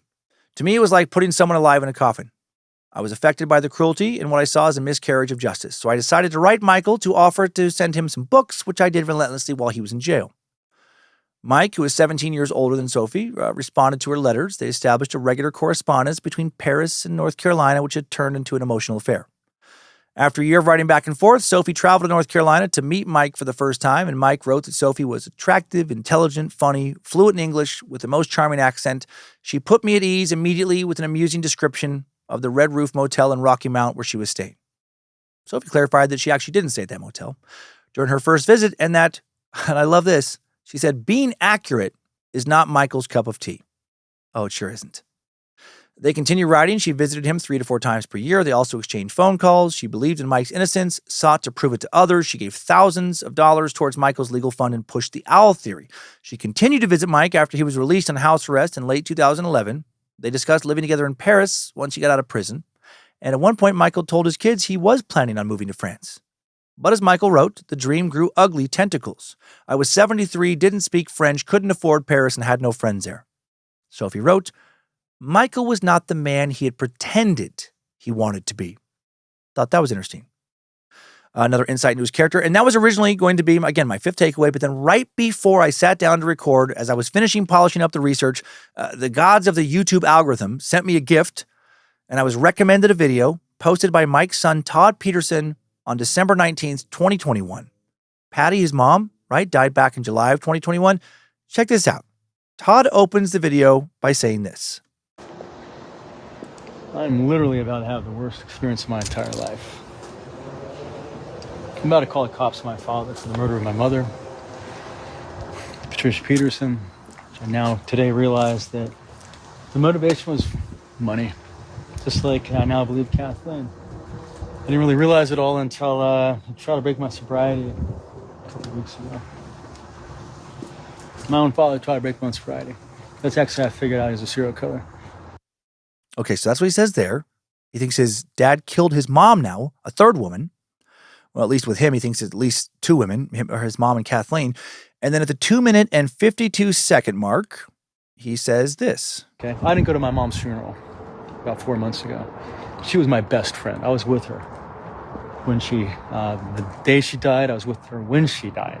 My father waited 3 hours while my mom was having a heart attack, didn't call the cops. When I came over within 7 minutes, I called the cops, or the 911. My mom would be alive today if it weren't for my father. Anyways, it's all about this, man. About the insurance. When they got divorced, my mom ended up with all the stuff my dad wanted. It's unbelievable. So petty. You know, my dad wanted the... Rifling through her will assets here. My dad wanted like this, like George V teapot. Sterling silver teapot. You know, it's not a lot. I mean, you know, my mom probably has a couple 100,000, maybe $500,000 of artwork. Maybe not $1 million, but more importantly, the easy to see stuff is just called silverware. It's easy because it's silver and it should be there. All gone. All gone. Obviously, down the street. Another conversation, I'll talk about the bizarre behavior of my father immediately after my mother's death and him taking all this stuff. I'll stop there and just summarize. Michael was living again with his ex, his first wife, when she died. He was the only person with her when she started to have a heart attack. And Todd is not only saying that he did not call for an ambulance, but that he had been stealing some of her shit and selling it while he was living with her, is what I take from that. And also wanted her to die so he could sell the rest of her shit, such as this artwork that Todd estimates could be worth up to $1 million. I mean, that's just his opinion, but still fucked up. No definitive proof again. Nothing that would probably see him convicted of murder in a court. But man, he's around 3 women when they died now. 3 women he was either living with or at least managing their finances for, whose deaths he either definitely benefited from financially or very likely benefited from financially. His fucking sister thinks he's a murderer. His stepdaughter thinks he's a murderer. Now one of his sons thinks he's a murderer. Todd has also said that Kathleen was his mom's best friend in this video. He says was his mom's best friend when his dad began to pursue her. What a fucking narcissist to pursue his wife's best friend. And there are rumors that Michael was also fucking Liz, as I mentioned briefly earlier, when she died. Man, fuck Michael Peterson. No fucking way. There's all this speculation, all these accusations that read as very credible. And he's just some unlucky innocent guy. Gosh dang. Oh, shucks. Never hurt anybody. Now, in my mind, he is definitely a pathologically lying, self-serving, narcissistic murderer. And it would be poetic and amazing if he were to accidentally take a very bloody, fatal fall down the stairs sometime soon, or better yet, if he slammed his dick in a door, severed it, panicked, and then fell down the stairs and died. Timesuck Top 5 Takeaways. The staircase murders have been sucked. Thank you to the Bad Magic Productions team for all the help in making Timesuck. Thank you to the Queen of Bad Magic, Lindsay Cummins, giving me the space to kick out this content every week. Thanks to Logan Keith, helping publish this episode, designing merch for the store at badmagicproductions.com. We always got new stuff there. Thanks to Olivia Lee yet again for the initial research. And thanks to the All-Seeing Eyes, as always, moderating the Cult of the Curious private Facebook page, keeping in close communication with Lindsay. Thanks to the Mod Squad, making sure Discord keeps running smooth. Everyone over on the Timesuck subreddit, the Bad Magic subreddit, so many great people. And now, time for this week's Timesucker Updates. Updates? Get your Timesucker updates. This first update, emailed into Bojangles at timesuckpodcast.com this week, comes from Kansas Sucker with a killer connection. From a Kansas Sucker with a killer connection. Troy, last name redacted, sent in a message with the subject line of, my mom knew the BTK? I would love it. That'd be kind of a weird little personality quirk if you just pronounce like T's, like in acronyms, it's Tay. Gotta be careful. ATM, I get you. Watch out for that BT killer. It's kind of fun. Anyway, he wrote, greetings to the true prophet of Nimrod, fondler of Woody's front butt stump, poop scooper of good boy Bojangles, and all other things sucking. This is my first time reaching out, but I'll spare you the ego stroke. I live in a small town about 30 minutes west of Wichita, Kansas. Ever since I listened to the episode you made about BTK, Dennis Rader, I always wondered if I knew anyone who had encountered Dennis Rader. This last Thanksgiving, my family briefly mentioned a connection they had to BTK. BTK. But it didn't seem like a good moment to ask questions, as everybody grew tired, kind of somber. I finally grew the balls to ask my mom more about him. Turns out my great aunt used to be next door neighbors with that killer. They shared a fence separating their backyards. That's wild. When my mom and her older sister were around 10 and 12, they used to go to their aunt's house often and play in the backyard like kids do. She told me she used to watch them through the gaps in the fence, or that he used to watch them through the gaps in the fence, and would even start conversations with her and her sister. Thankfully, my great aunt did not usually let that continue, as she saw as everyone had a creepy feeling about him. I'm not sure if he was actively killing at that time. It was the early 80s, but there were rumors of him torturing and killing stray cats in the area during that time. Nobody in my family was surprised when the truth about the human piece of trash was uncovered. Sadly, the connection between the Raiders family and my family does not stop there. In her early adulthood, my grandmother was forced into a car, driven to an old abandoned grain silo, and raped by Dennis Rader's brother. Not sure how she escaped, as she told very few people about this incident before she passed, and she never pressed charges. Unfortunately, that's all I can give you. These types of episodes really do hit harder when somebody close to you has been personally affected by these monsters that you cover. People need to remember these victims you talk about, they have families, memories, and dreams.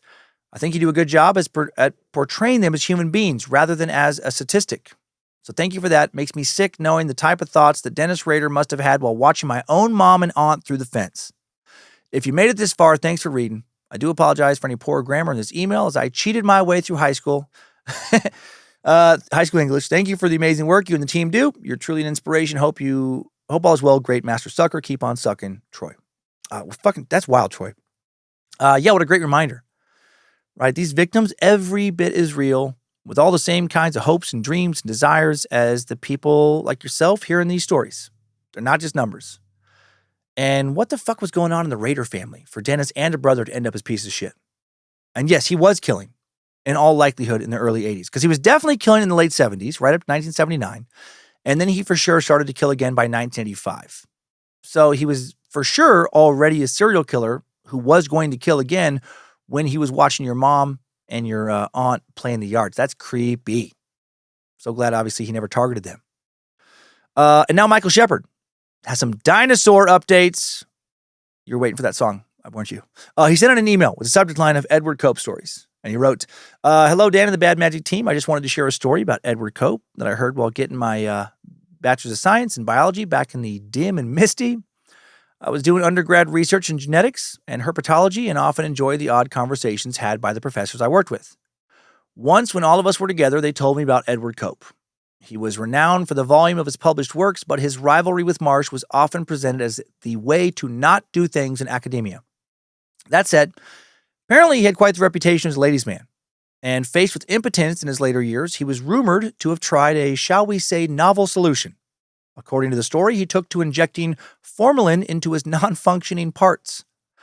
I can only hope this is not true, since formalin is a carcinogen, and in addition to hastening his demise, it would have also left the affected part without sensation, which rather defeats the purpose in my opinion. We used to joke about what we'd find if he were to be exhumed. However, a skeleton sporting a well-preserved erection. I did some graduate work in virology afterwards, but moved away from academia and now work in healthcare and clinical engineering. But I still enjoy going down the rabbit hole on any given topic. Fortunately, my education time was not a complete loss, as I met this foxy, smart brunette in cell biology class, and we've been married 27 years next month. I came into Timesuck and Bad Magic late into the podcast, but it could not have come at a more opportune time. I was plagued with a variety of issues, a knee injury, and a detached retina that ended my time in martial arts, followed by a lovely bout with cancer, then losing both my parents in successive years. It was a rough period, and finding Timesuck and more recently Scared to Death provided me with a distraction and a reason to smile when I very much needed both. That said, I'm in reasonable health now, have been cancer-free for a year, and I'm sure it has a lot to do with all the Whipple I've been drinking. Fuck you, fuck your cancer, drink Whipple. I became a space lizard and enjoy the odd looks I get while wearing my t-shirt. Also recently became a Robert with Scared to Death and starting to work my way through the back catalog, being a peeper with an active imagination who also experiences extremely vivid dreams. I limit those to times during the day. Maybe I need Lindsay to give me a line of fuzzy socks and crystals. Or a line on, yeah. Thank you for all you do. Bad Magic has been a bright spot in an otherwise dark time. You've built a truly amazing community. Just wanted to tell you that your hard work is very much appreciated. No apologies for the length or girth. Keep up the amazing work. 3 out of 5 stars. Would not change a thing. Your loyal Robert Lizard space fan, Michael. Michael, thank you for the kind words. And yeah, thanks for the offer I didn't read that you sent. Very generous. What is going on with me? Very generous. If I don't reach out, it's only because of time constraints. More importantly, sorry for the loss of your parents and for the recent tough go of it, but glad you're cancer-free. And also 27 years with your very own Lucifina. Hail, Lucifina. I hope she's sciencing her cool ass off somewhere. I'm having problems with cadence today. And let us both hope that we never become so desperate for a boner war that we shoot a formaldehyde solution into our cocks. Hail Nimrod. And now one more. From very funny comedic sucker, Will Burnson. He sent in a message with the subject line of La Luz del Mundo! Personal story. And he wrote, "Hey, Dan and the Timesuck team, holy shit, did this episode blow my mind. I mean, all of them are great, but this one really blew my mind. I saw the title, Light of the World Sex Cult, but not until you actually said it in Spanish did my mind connect at all. I graduated from Bader University in 2009. My junior year there, I lived in a 2-story duplex at 17th and Bagme. I was one lot away from the corner. What building was on that corner? La Luz del Pinche Mundo, cabrón! The real deal. I'll attach a Google Street View screenshot. And boy, let me tell you, we always knew it was weird as fuck, but we did not know the full story. While living there, we did think it was very strange that they would meet for seemingly all day. What was weirder is that after a night of drunken college shenanigans, we would get home at 2 a.m. and they were still worshiping. Lights on, hands raised to heaven, singing in the middle of the godforsaken night. They were also just plain weird. One time they were having an event while I was living on the upper level and they brought a piñata. But they didn't have anywhere to hang it, so they just came up to our upstairs patio and hung it. Didn't knock to ask if that was okay. Didn't do it while we were away. Didn't even ask us if we wanted to take a whack at that colorful burrow. Literally, we were home and walked out to a couple men on our patio and a couple kids swinging a stick near our cars. When we asked them, they didn't apologize. They just said, "It's okay, we're almost done." What? I guess when everything is God's kingdom, you get to smack a holy piñata whenever the heaven you want. Now, as college kids, we did a number of questionable but honestly pretty damn funny things looking back.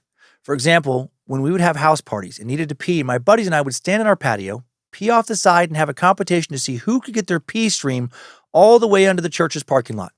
Not to brag, but I had a pretty damn strong stream, my friend. For a long time, looking back, I felt pretty bad about that because it feels disrespectful. But I chalked it up to being a douche canoe of a college student. Thanks to you showing me the lose, I feel so much more justified. So thank you. Huge burden of guilt is now off of my brain. You demand, Dan. You might recognize my last name because if memory serves, you interviewed my sister for the Immigration Suck since her husband is an immigrant and a right fucking great dude, one of my best friends now. I'm also a stand-up comic who features for Bark Entertainment. Oh yeah, they have a lot of clubs. If you have 5 minutes, check out this if you want. You sent me a video link on YouTube. Thanks for everything you do and the team do. You're the lose of my lunes every single week. You've been there as I've washed about 5,000 dishes in my life, and for that I'll be forever grateful. P.S. If you read this on the show, thank you. And also, please give a little shout out to my sister Angela and my best friend Colby Steven Charles, who I got hooked on the suck a few years back. Tell him that he can still fuck himself for the sewing machine. He'll know what I mean. Best, Will. Will, thank you for sharing a personal connection to La Luz del Mundo. Still worshiping at 2 a.m. That's a lot of worship. That's too much. I think God's probably okay with his creations not kissing his ass into the early morning hours and maybe instead going out to enjoy the life he gave them. Congrats on the strong stream. I think my stream is weakening. It definitely is, and it saddens me. Maybe I'm just not drinking enough beer these days. I watched your clip and left a comment on your YouTube video there. Very funny, man. Seriously, your pharmacist joke had me fucking legit LOLing. And man, you've got some great hair. Sorry if that's weird, but good for you. Enjoy those luscious locks, and you just keep crushing out there on the road. Glad your fam is good. Glad you are good. Hail Nimrod. Thanks, time suckers. I needed that. We all did. Thank you for listening to another Bad Magic Productions podcast. Be sure and rate and review this show if you haven't already. Please and thank you. Scared to Death and Timesuck each week. Short Sucks, Nightmare Fuel on the Timesuck and Scared to Death podcast feeds twice a month. Please do not push anyone down the stairs this week because you need some money. Declare bankruptcy. I don't know, start over if you have to. Take a second job. Take a third job. Flee the country. Start over somewhere. Hopefully somewhere that still has cell coverage or Wi-Fi so you can keep on sucking.